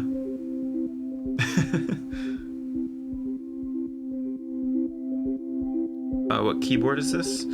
This is like just a Logitech. I think it's a G413 Carbon. I don't think it's anything like that special.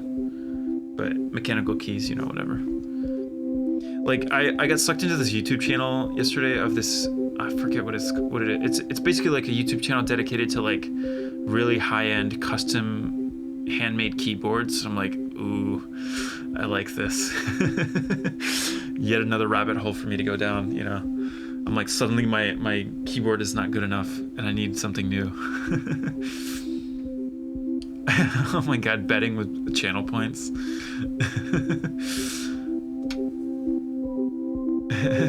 Very humble streamer. I don't know.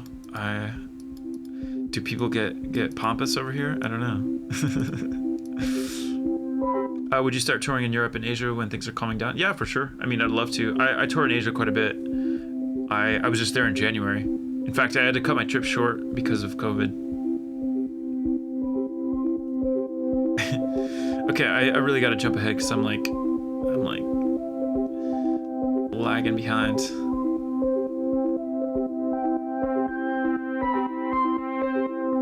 Oh, I want to say your album helped me get through a dark time in my life, and I want to say personally appreciate you, man. Thank you. Thank you. That's cool. That's awesome to hear. Yeah, I hope that my music has that effect. I mean, it's kind of like, in a way, it's like not what I'm thinking about, but it has like a certain emotional effect on me, so I kind of assume that it would. You know, that's sort of my barometer for this, is like if it has any kind of effect on me, then I could maybe that's relatable, you know.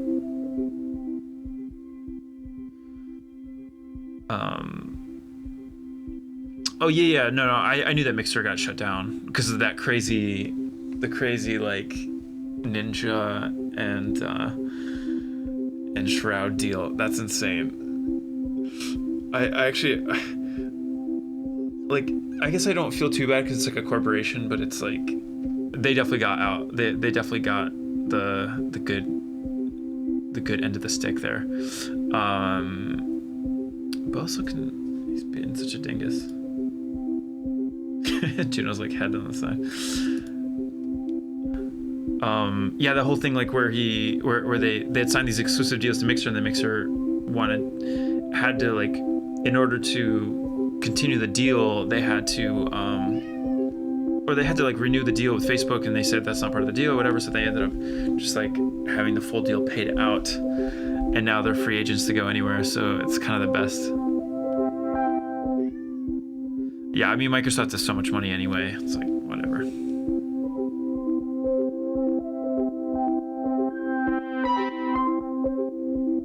Would you let us use bits to buy treats for the cats?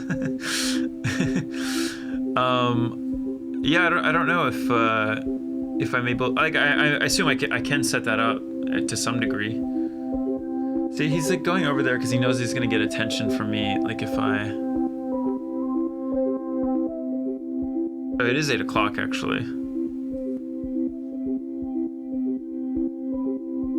Oh yeah, okay. So Tia Types. That's the channel that I found. I guess he's a streamer too, but I just saw like a YouTube video, and I was like, oh, this is an interesting rabbit hole.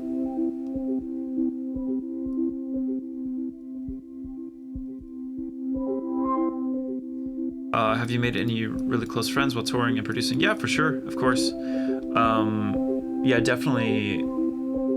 Yeah, definitely. Like on tour. I mean, the people that you tour with end up being kind of your close friends, you know, because you're confined, pretty like in confined spaces, and you get to know somebody really well.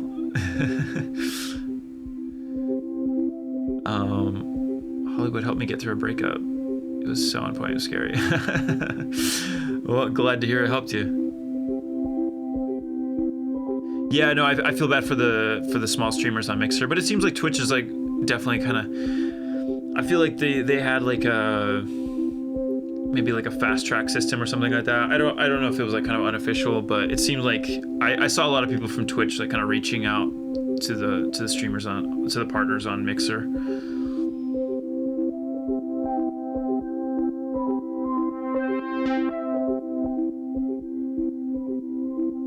Okay, so it actually is 8 o'clock, so I'm going to go feed them, and I will be back, and maybe I'll give Bo some catnip, and then we'll continue the stream. So give me just a couple minutes. Kitties.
Get some bows in the chat, guys.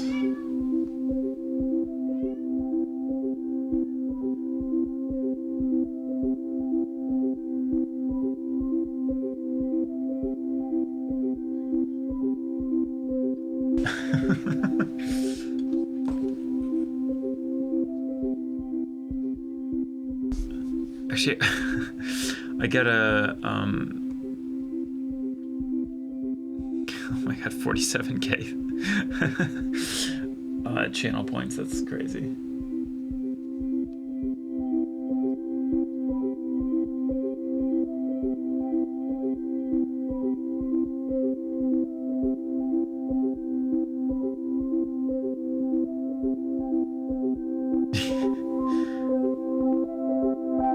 Does that qualify as dancing for his dinner? I'll make him do a little dance later.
Oh, we got a ban. Guys, let's get a I don't know. Wait, wasn't that one of the bingo squares? Like somebody gets banned?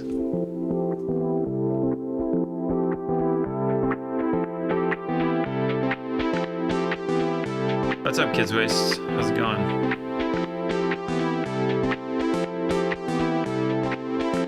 Yeah, I mean, okay, like let's process this, okay, guys? If you go into a chat room and you're like, "Hey, follow me," and let's say somebody does, now what? Like, you know, it's like what do you expect is gonna happen? It's like, you know, what's the end goal here? It's like, imagine you get 100,000 people to follow you, and you're like, okay, now what? Okay, I have followers. What do I do? You know, it's like, why did they follow you? What are you bringing to the table? You know, like, it's like people that I think about this often, like people that do like guys that get catcall. You know, like it's so like, what do you think is gonna happen, right? You know, it's like, what is the end result of this interaction, you know? Like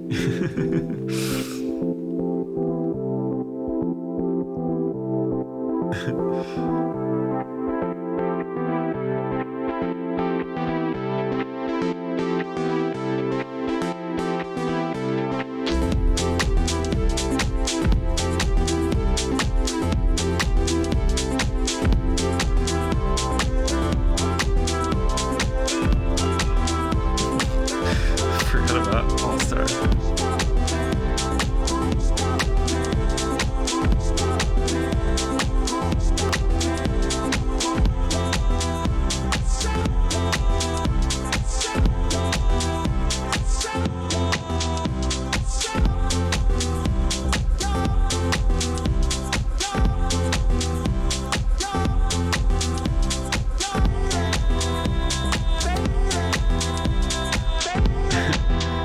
See ya, Stargina.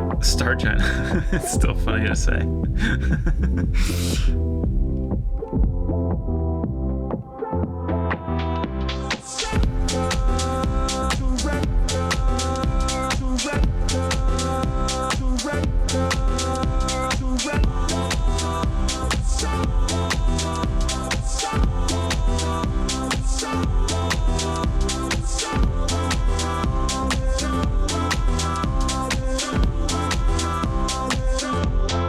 think wasn't that one of the bingo squares as well? Somebody asks what time it is or where I live. Yeah. Yeah. So this is a common question because in the summer we actually get like really late sunsets. So and I live high up, so like I get like I just get a little bit of extra sun. So sometimes it looks like it's earlier than it actually is.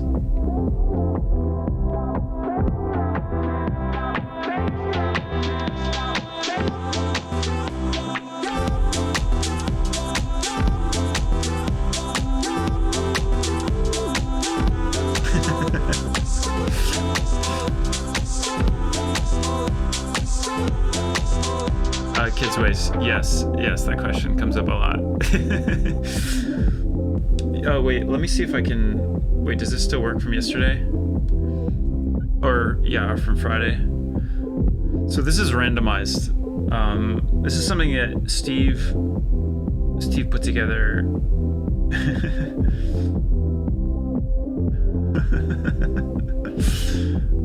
Bo meows loud enough to hear. Cat butt cam already, yeah. ASMR moment, we started with that.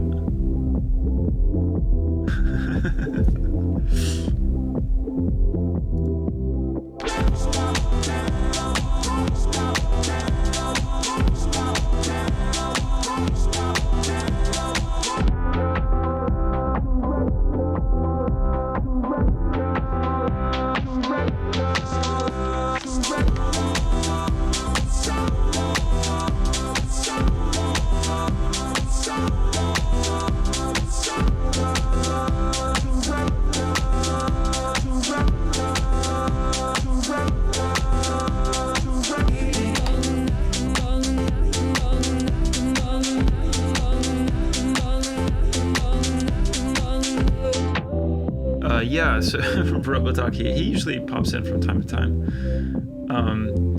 Kids Waste, when are we gonna play Modern Warfare again? I played that one time with Asim, and you single-handedly carried us the whole time with like a 300 ping.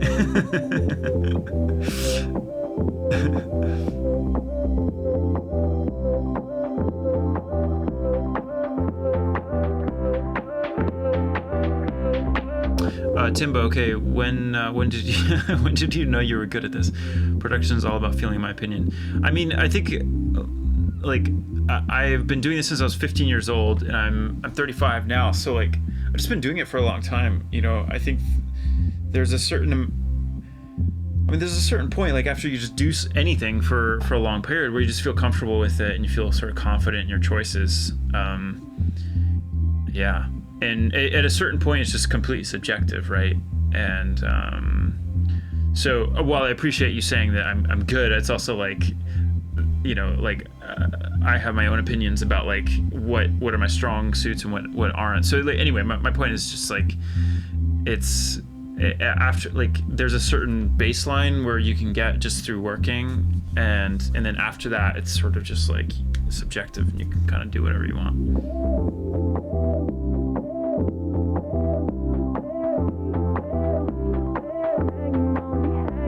Yeah, Robotalk is a great dude. Okay, you played on West Coast Ping? Yeah. I mean, I can play with like, I guess what's closer. I don't know, we'll figure it out, but yeah.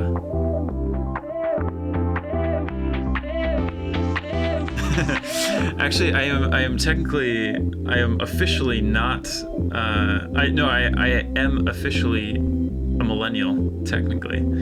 Because I think millennials go until, I think the cutoff is 83 or something like that. And I was born in 85, so technically.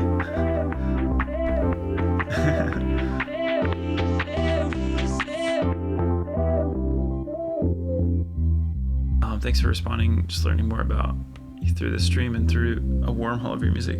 Yeah, there's a lot to catch up on.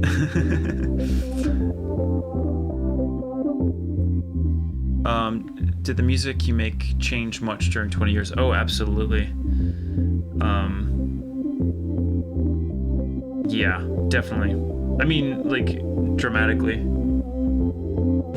Early RAC, best RAC. I disagree with that.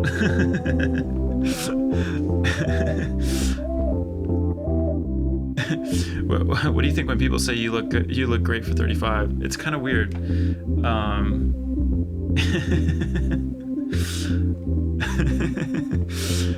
It's like, what did you expect? But I'm also a 35-year-old that doesn't go out in the sun, so like my complexion is yeah.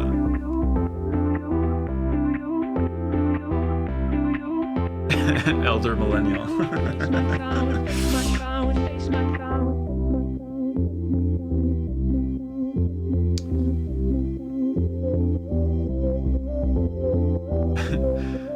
A grizzled veteran of a millennial. Yeah, I guess I did hear 81, yeah.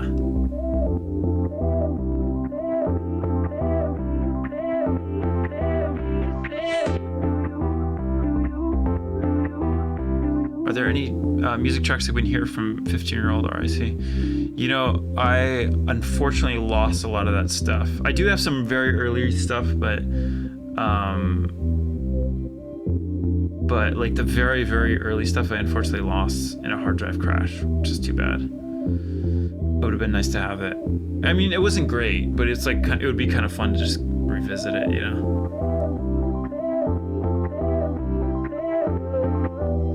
The Judah band has 102 followers. It's fine.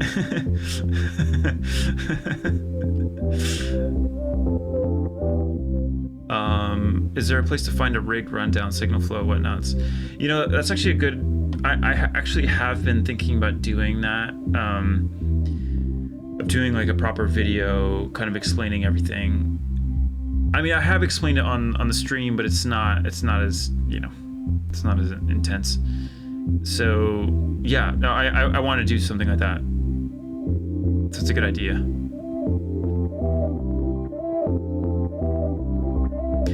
Des, no, it's none of the stuff that you have, unfortunately. I mean, that stuff is older, but not. I'm talking about like very early on.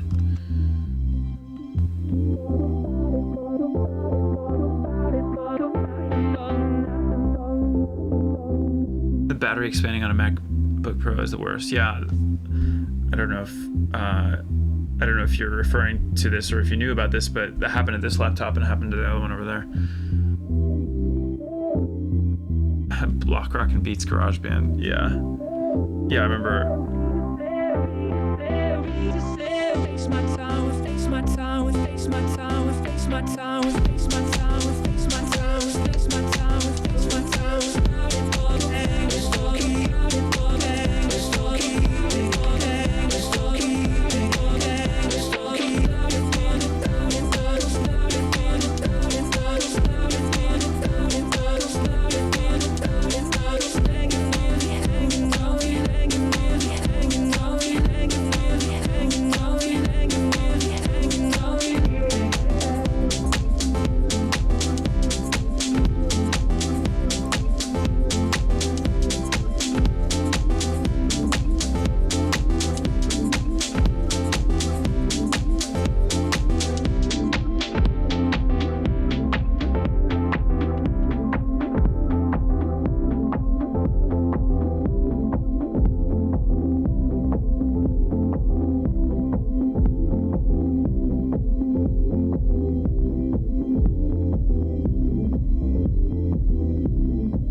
Nova Ray Fair.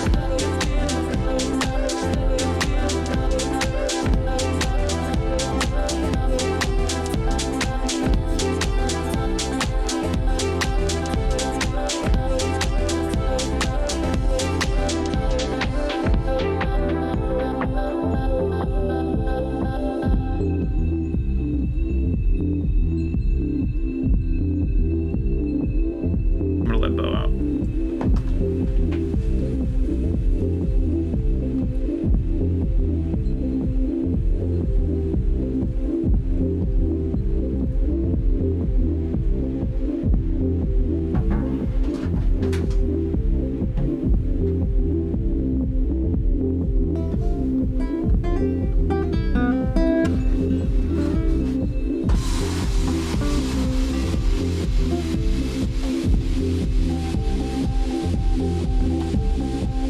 I missed the drop, didn't I?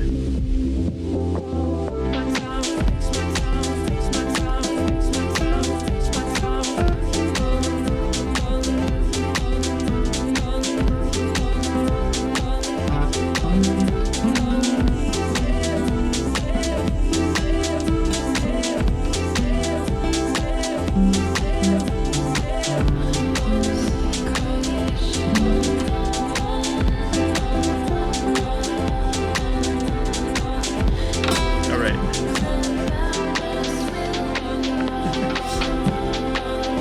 I'm so ready for my new chair. Like,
it's funny because for those of you that have been with the stream for like since the beginning, some of the first streams I did were actually mostly guitar oriented, and then after I finally, I started to incorporate more electronics.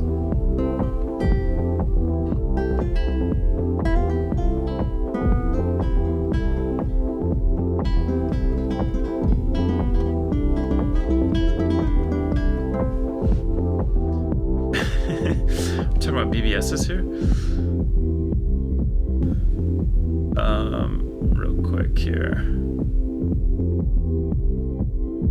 Oh, okay. I'm like lagging behind on the chat here. What did you use back prior to Ableton? I used Cubase for a brief short amount of time. It's still around, still fine, but I love Ableton now.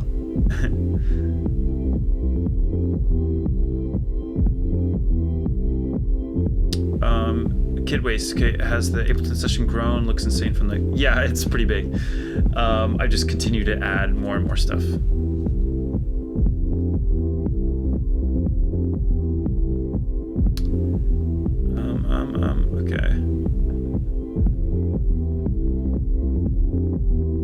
Okay, oh yeah, your guitar reminded me, how do you isolate the hum or buzz from your electric guitar sample so cleanly? Even with the noise gate and EQ, haven't been able to eliminate it. It's been driving me nuts. Everywhere in the studio I use,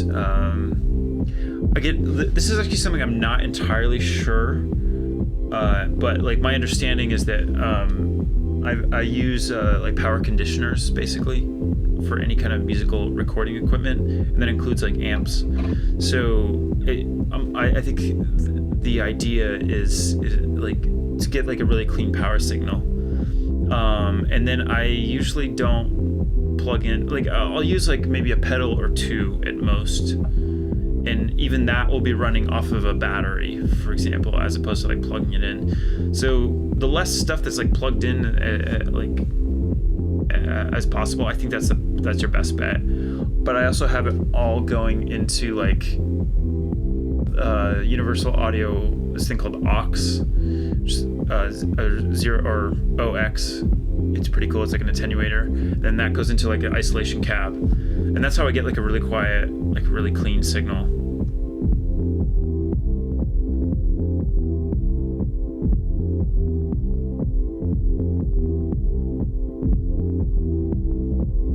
Oh, I certainly remember the like getting a phone call and knocking. Basically, I remember trying to download a 30 megabyte ROM of Zelda, Majora's Mask maybe, and I was trying to download this ROM. It was 30 megabytes, and I remember it taking like 12 hours. And then I finally discovered this application, like a download resumer, basically. But like logging into like some sketchy FTP server, like trying to download these weird ROMs. I had no idea what I was doing, but it worked out.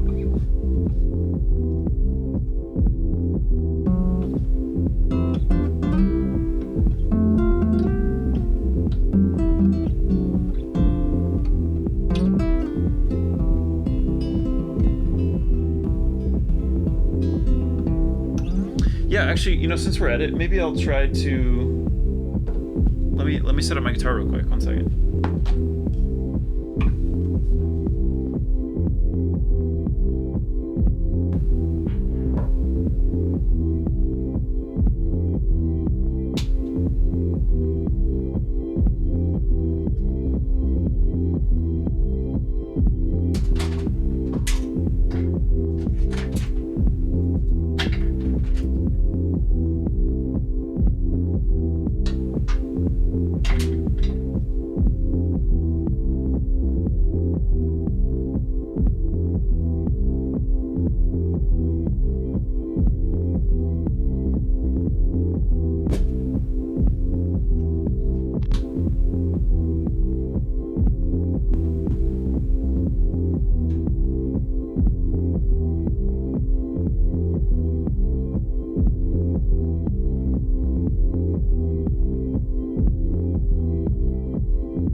guys hear that? I think I hear it in these.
I mean, I'm hearing it in my headphones, so I assume that it's coming through.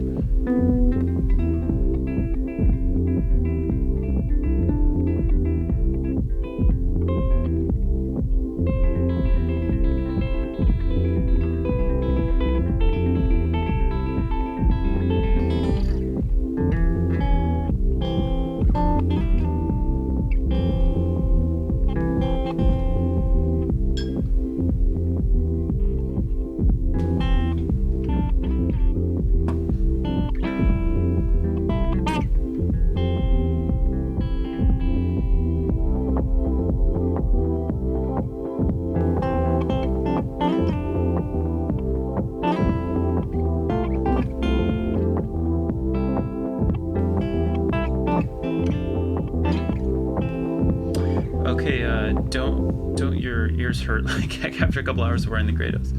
They're not too bad, actually.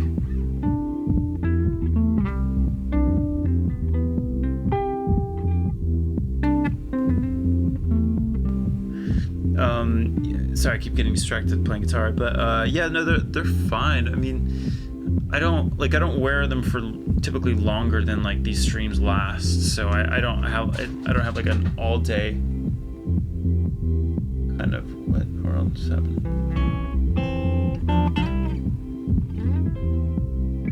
But this chord progression doesn't really work here.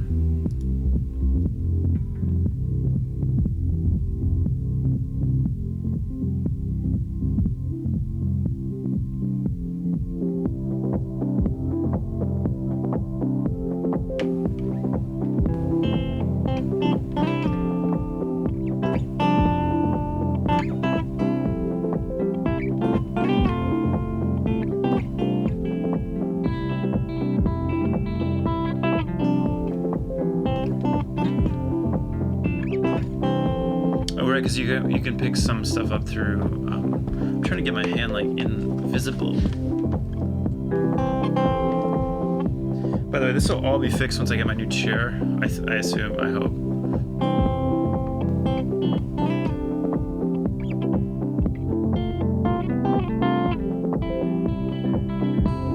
So this is like this is a Vox AC4. It's like a $200 amp. It's what I record pretty much all my guitars through.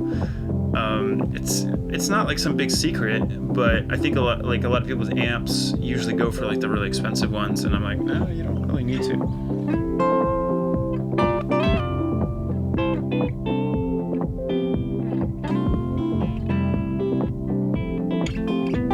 Oh, I want to get the EBO 1 second.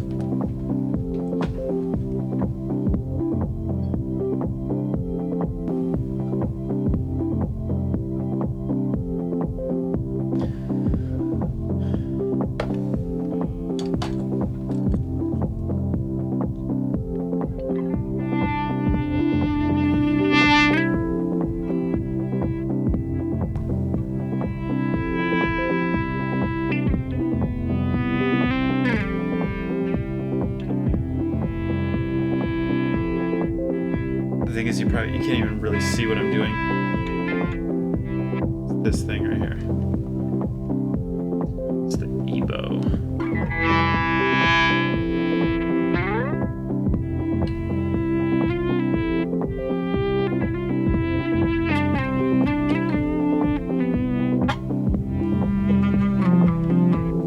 Yeah, now you know exactly how I did it. It's like multiple layers of EBO.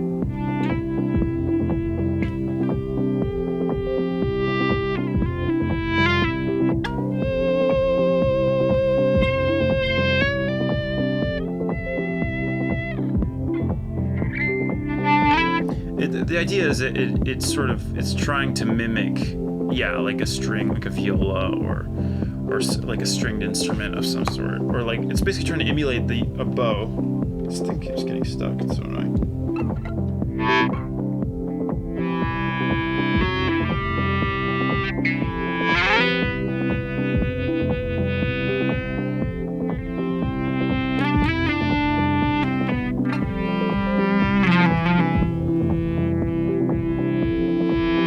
And it has like a second mode, which is like a more harmonically rich version. So okay, so this is the typical.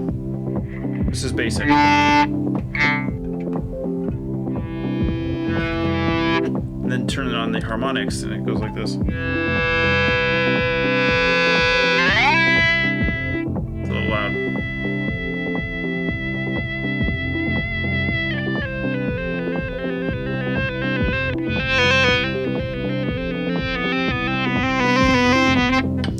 It's kind of like you have to kind of learn how to play this, because like you don't want to get too close to the pickup. It's kind of, let's do it again.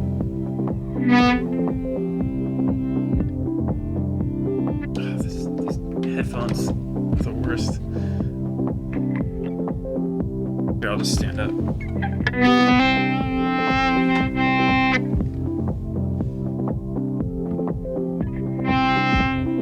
So right now my hand is here, right in the middle. The EBO is in between the two pickups.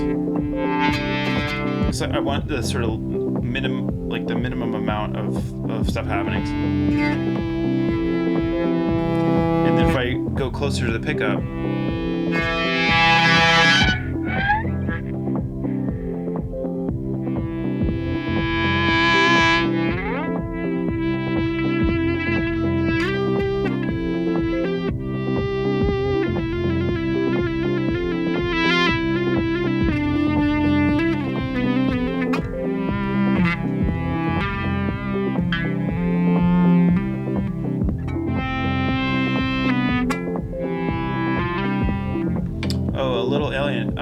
yeah, you just have to merge your accounts. Yeah, you can definitely do it with a gifted sub for sure.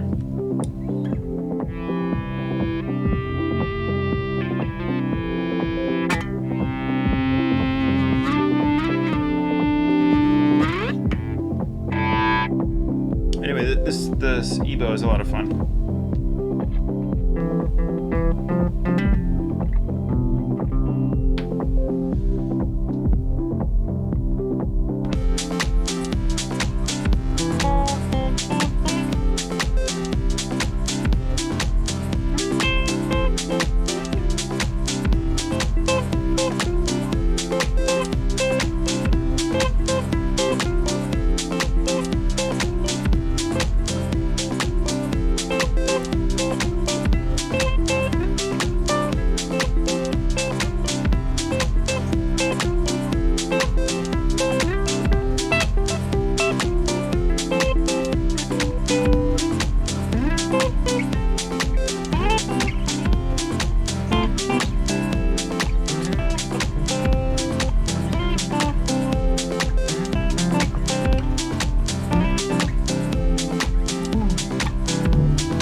just gonna play around with something, see what happens.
Shit, I don't think this works. It might be coming from next door, but I don't wanna make it out.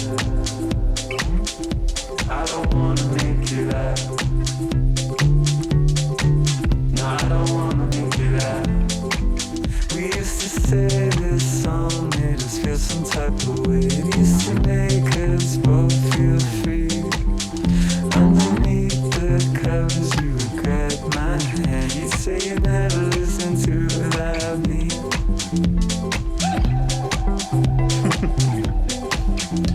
It's kind of impossible to do this all at the same time, right?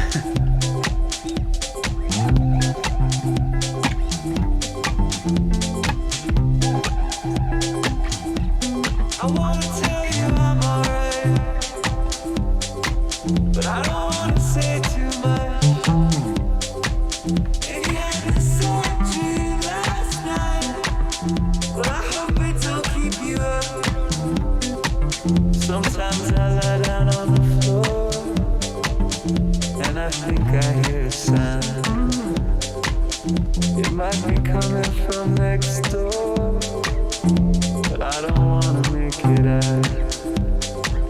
We used to say this song made us feel some type of way. It used to make us both feel free. Underneath the covers you would grab my hand. You'd say you never listened to without me.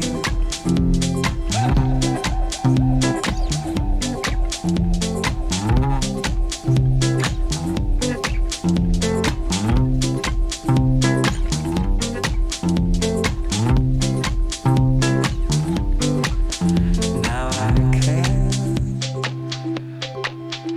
hear without feeling your eyes, so I don't go out, and it don't bring me down.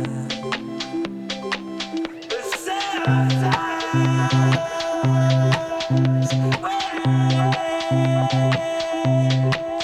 I think I hear you singing everything.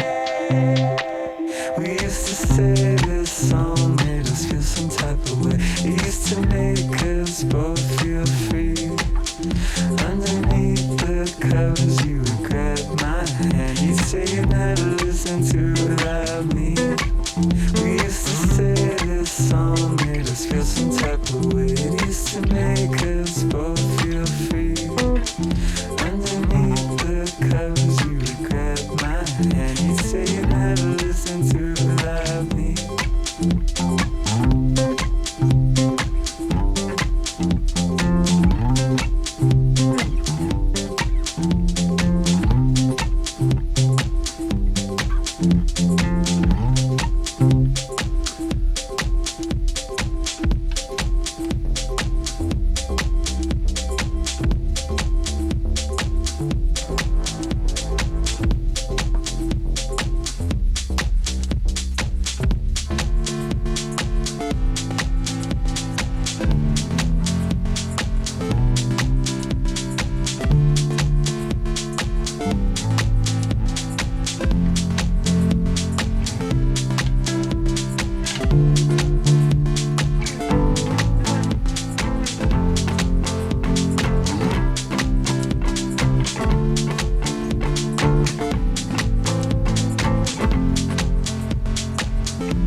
it's kind of hard to do like a whole lot of stuff like all at the same time. I think that's kind of why I transitioned more into like the electronic stuff, because I can do so much more at the same time, versus like with guitar, there's only a certain amount.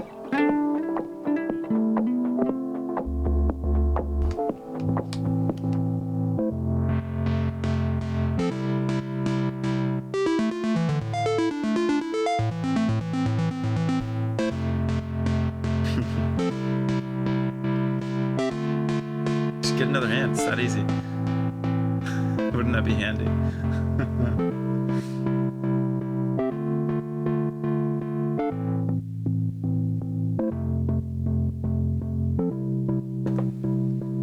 Oh yeah, I love arpeggiators.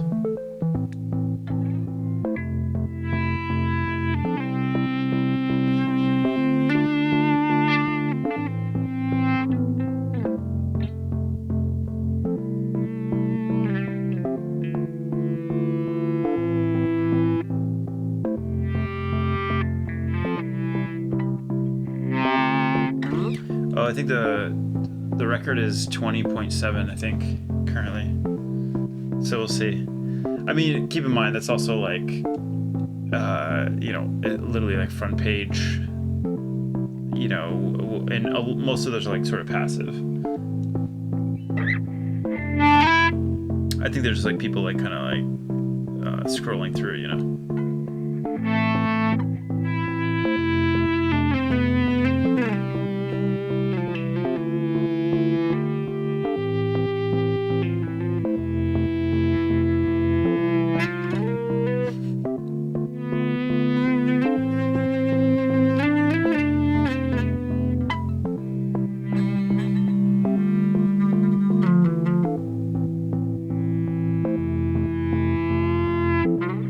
Muzz, I think we're at, let's see, 937 subs.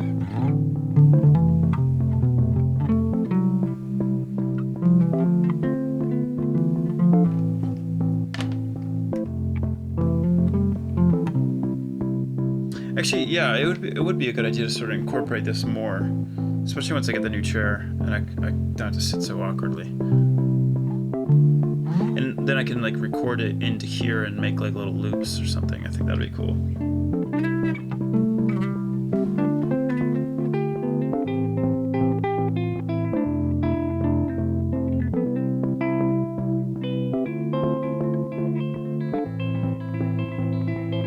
The infamous new chair that still hasn't showed up.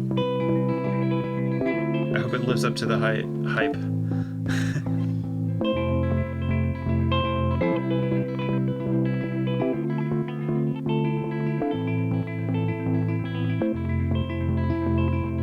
I started streaming really a couple months ago.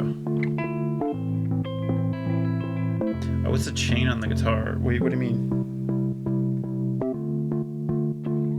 Or do you mean like the signal chain?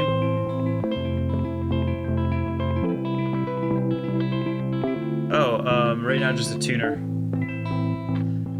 I like clean guitar.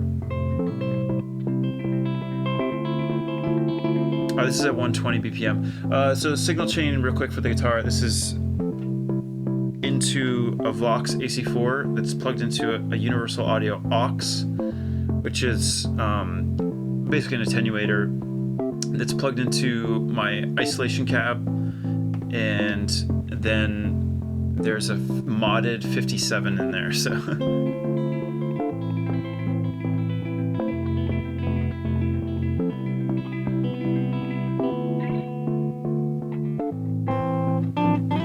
Oh yeah, the ISO box is super important, especially for apartment recording, you know. So I can use a real amp, you know.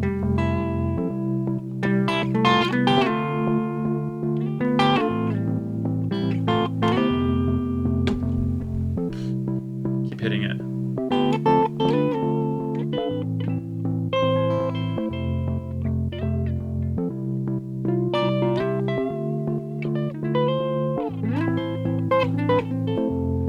Yeah, it's crazy to think that, you know, from, you know, relatively I mean, okay, not everything's inexpensive, but like, you know, in between the amp and the microphone, like it's pretty affordable stuff.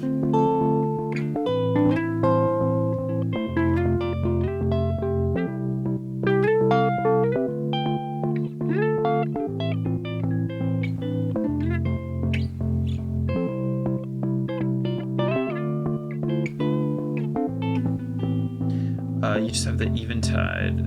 I do have an Eventide. I'm not sure which one you're talking about, but yeah, it's like plugged in the other setup, but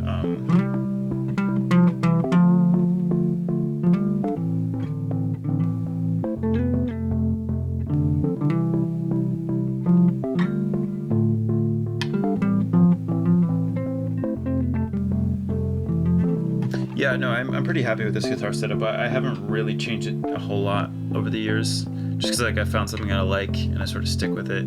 I really only recorded this guitar specifically. Like I have a bunch of other guitars for touring, but this one is my go-to. I've had this since I was 16, I think.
Do I ever stream making tunes or just jamming? I mean, pretty much most of this is just jamming.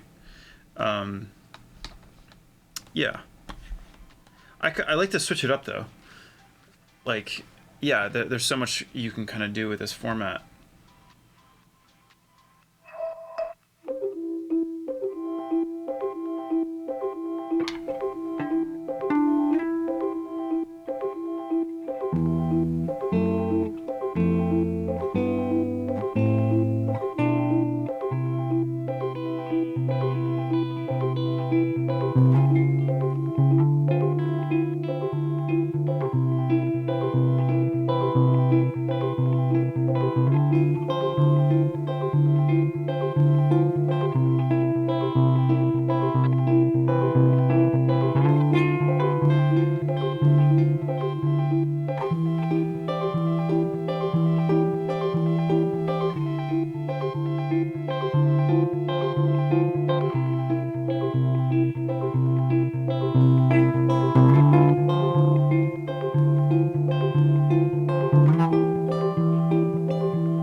This stupid thing right here. This keeps getting stuck on my guitar like every time I like do that. It's so annoying.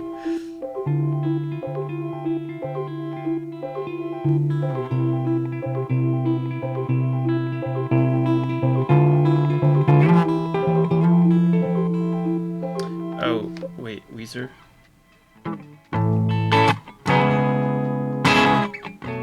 Wait, no, that's not how it... It's major, I think.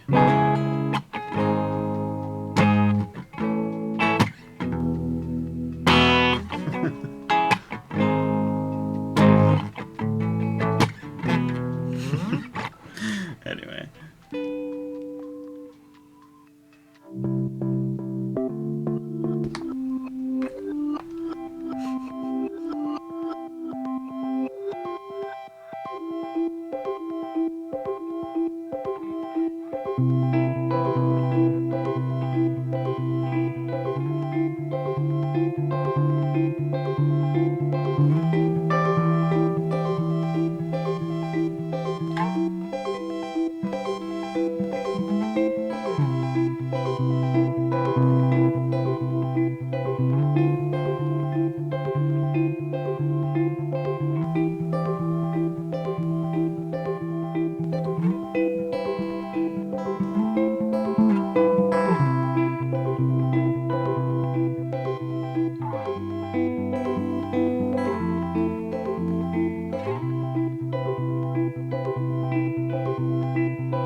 Just try this.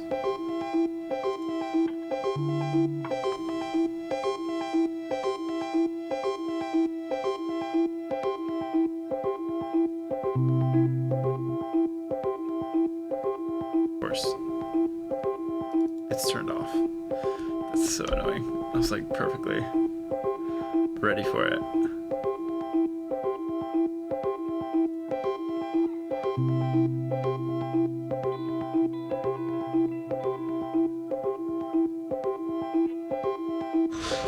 Alabama, Arkansas, I do love my mom and pa, not the way that I do love you. Holy moly, me oh my, you're the apple of my eye. Girl, I never loved one like you. Man, oh man, you're my best friend. I'll scream it to the nothingness. There ain't nothing that I need. Oh, hot and heavy pumpkin pie, chocolate candy, Jesus Christ. Ain't nothing please me more than you. Come home, let me come home.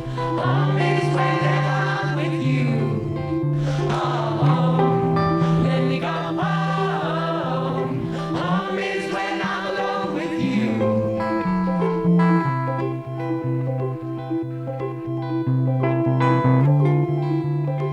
I didn't have the whistle stuff.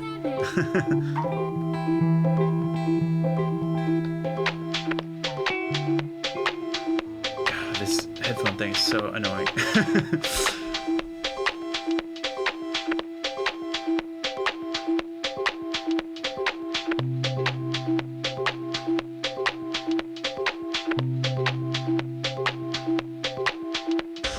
Follow you into the park, through the jungle, through the dark. Girl, I never loved one like you.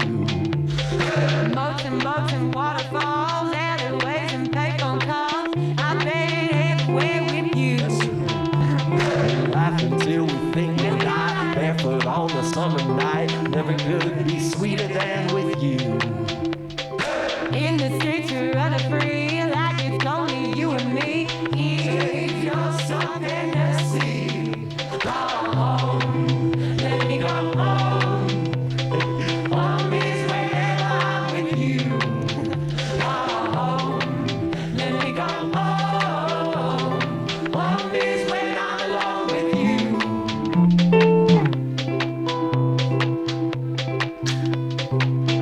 Done 2 bands today. Sick, thank you.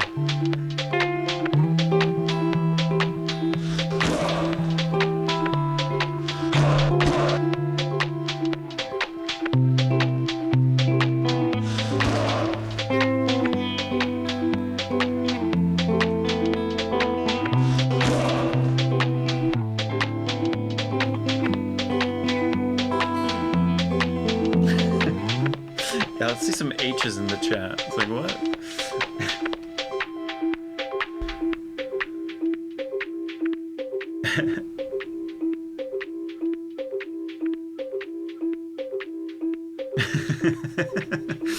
I'm also just like, again, like, let's think this through.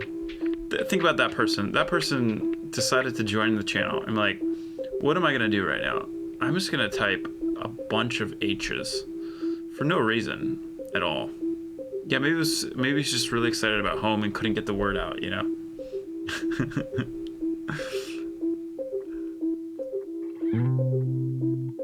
So this stream has taken a very mellow turn. We're actually being really insensitive to a stutter, yeah.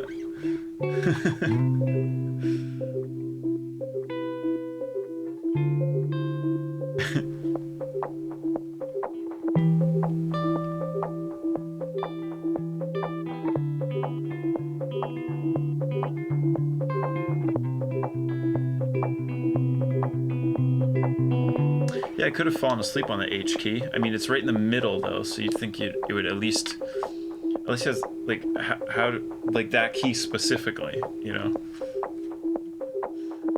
Guys, let's think about this. Let's think about this thoroughly. What is that person's life like? You know, what do they do in the morning? Like, what do they get up? And what makes them tick? You know. Indie Rock, thanks for showing up.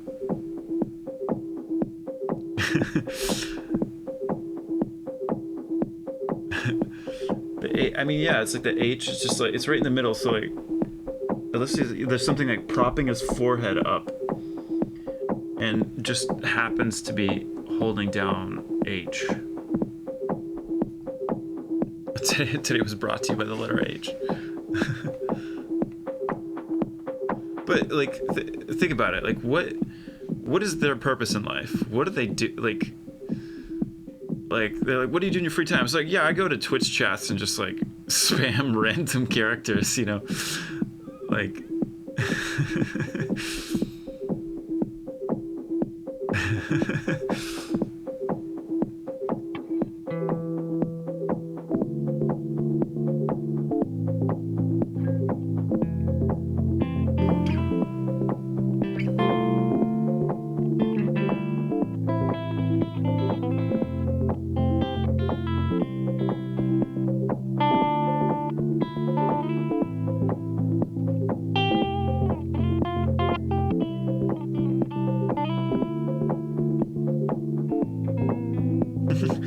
Yeah, funded by the evil H organization, you know, just trying to spread their characters around. I don't know.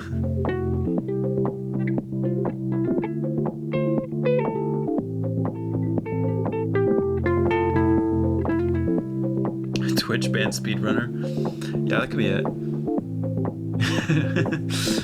It probably is feline trying to communicate with us.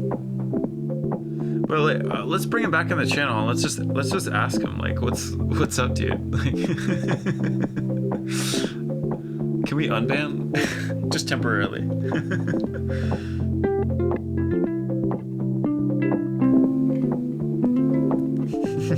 I don't know that that'll work, but I don't think you can force somebody into a channel. Let's just like.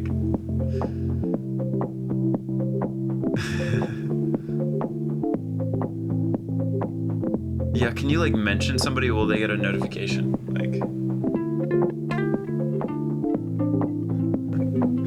RAC confront spammer. Destroy spammer on stream. Watch out for the clickbait YouTube thumbnail coming up.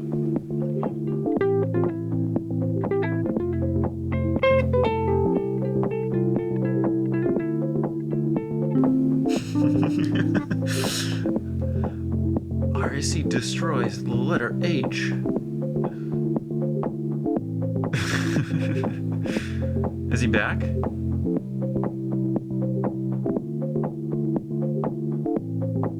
Optifit TV. Raid his channel.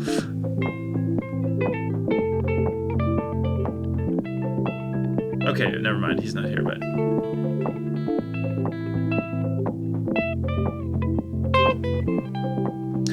I am kind of curious about people that like spam Twitch chats. Like, what? Yeah.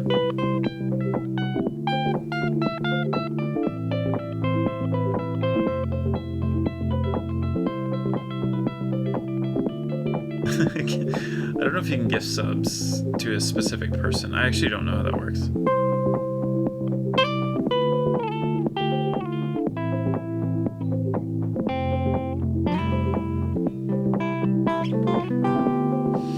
What is the reason? I must know. I mean, I am kind of curious just to see like what. Yeah.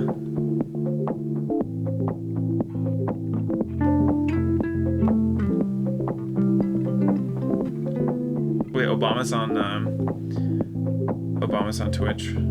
Actually, so it's not that fun of a fact, but Barack Obama follows me on Twitter. I mean, he follows a lot of other people too, but I'm one of the select few that he's chosen to follow, I guess. I don't know.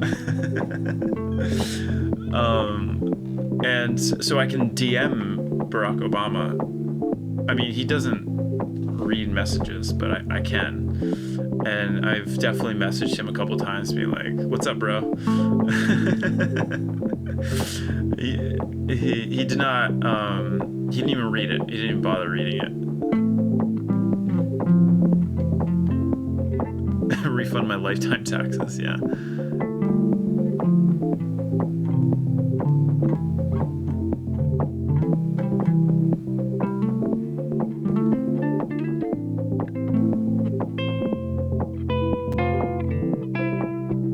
Yeah, he follows like 600K people, whatever.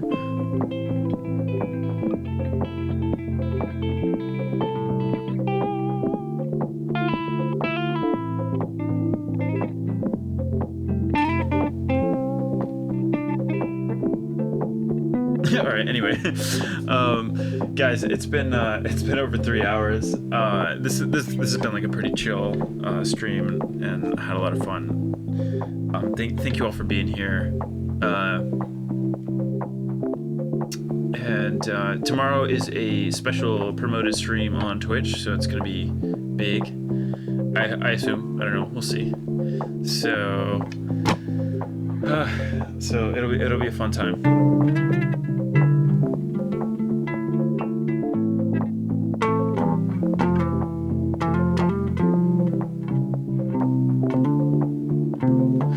Okay, he's a physician that lives in Lubbock, Texas, with his wife and 2 children. He has a camp leg as a result of a childhood accident. He went to Walmart yesterday and tried parking in the handicap spot. We got a ticket because his sign was missing the H. So now he's driving around Twitch on his phone trying to replace the H. I think that is most likely. That is most likely what is happening. Revenge of the H. I'm gonna call the stream tomorrow. Just H. Colin H.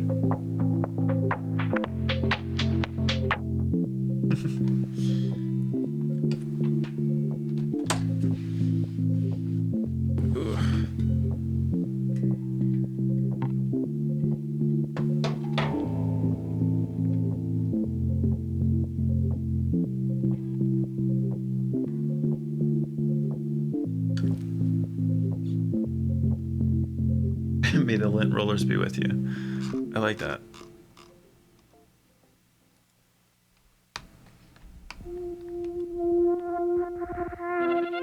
Triple H.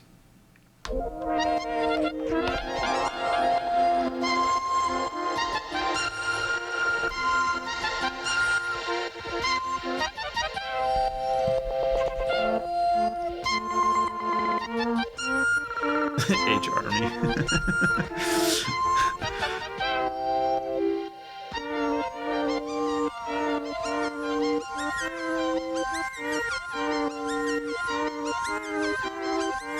Hey, buddy. Wanna come up here? No.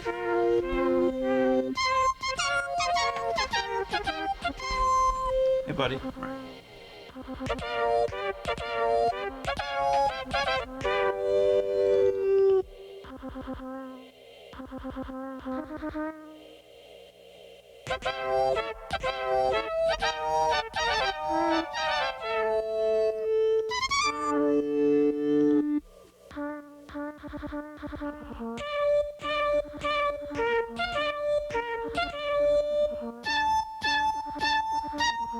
Okay, he's getting mad.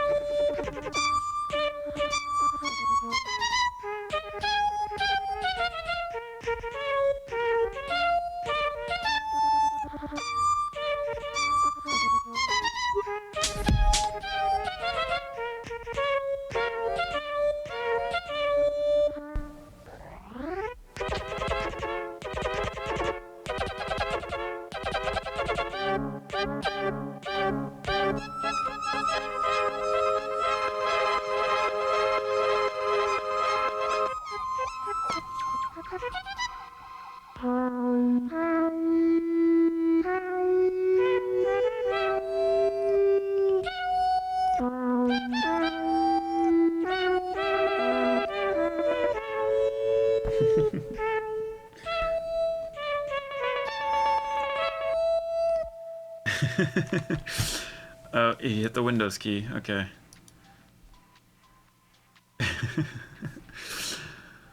Oh, that tail is wagging around. I'm gonna get hit in the face with it.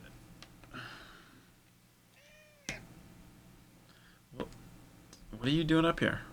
What do you want out of it? Let's analyze this, Bo. What do you want out of this interaction?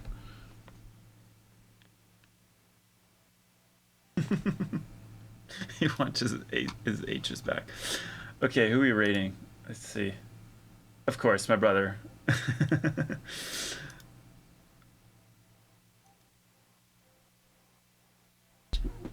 All right, guys. Have a wonderful evening. Thank you all for being here. Happy Monday. Yeah, H is in the chat. H is in the chat. Doesn't have the same ring to it. Thank you all. Appreciate it. See you tomorrow. Tomorrow at 6 p.m. PST.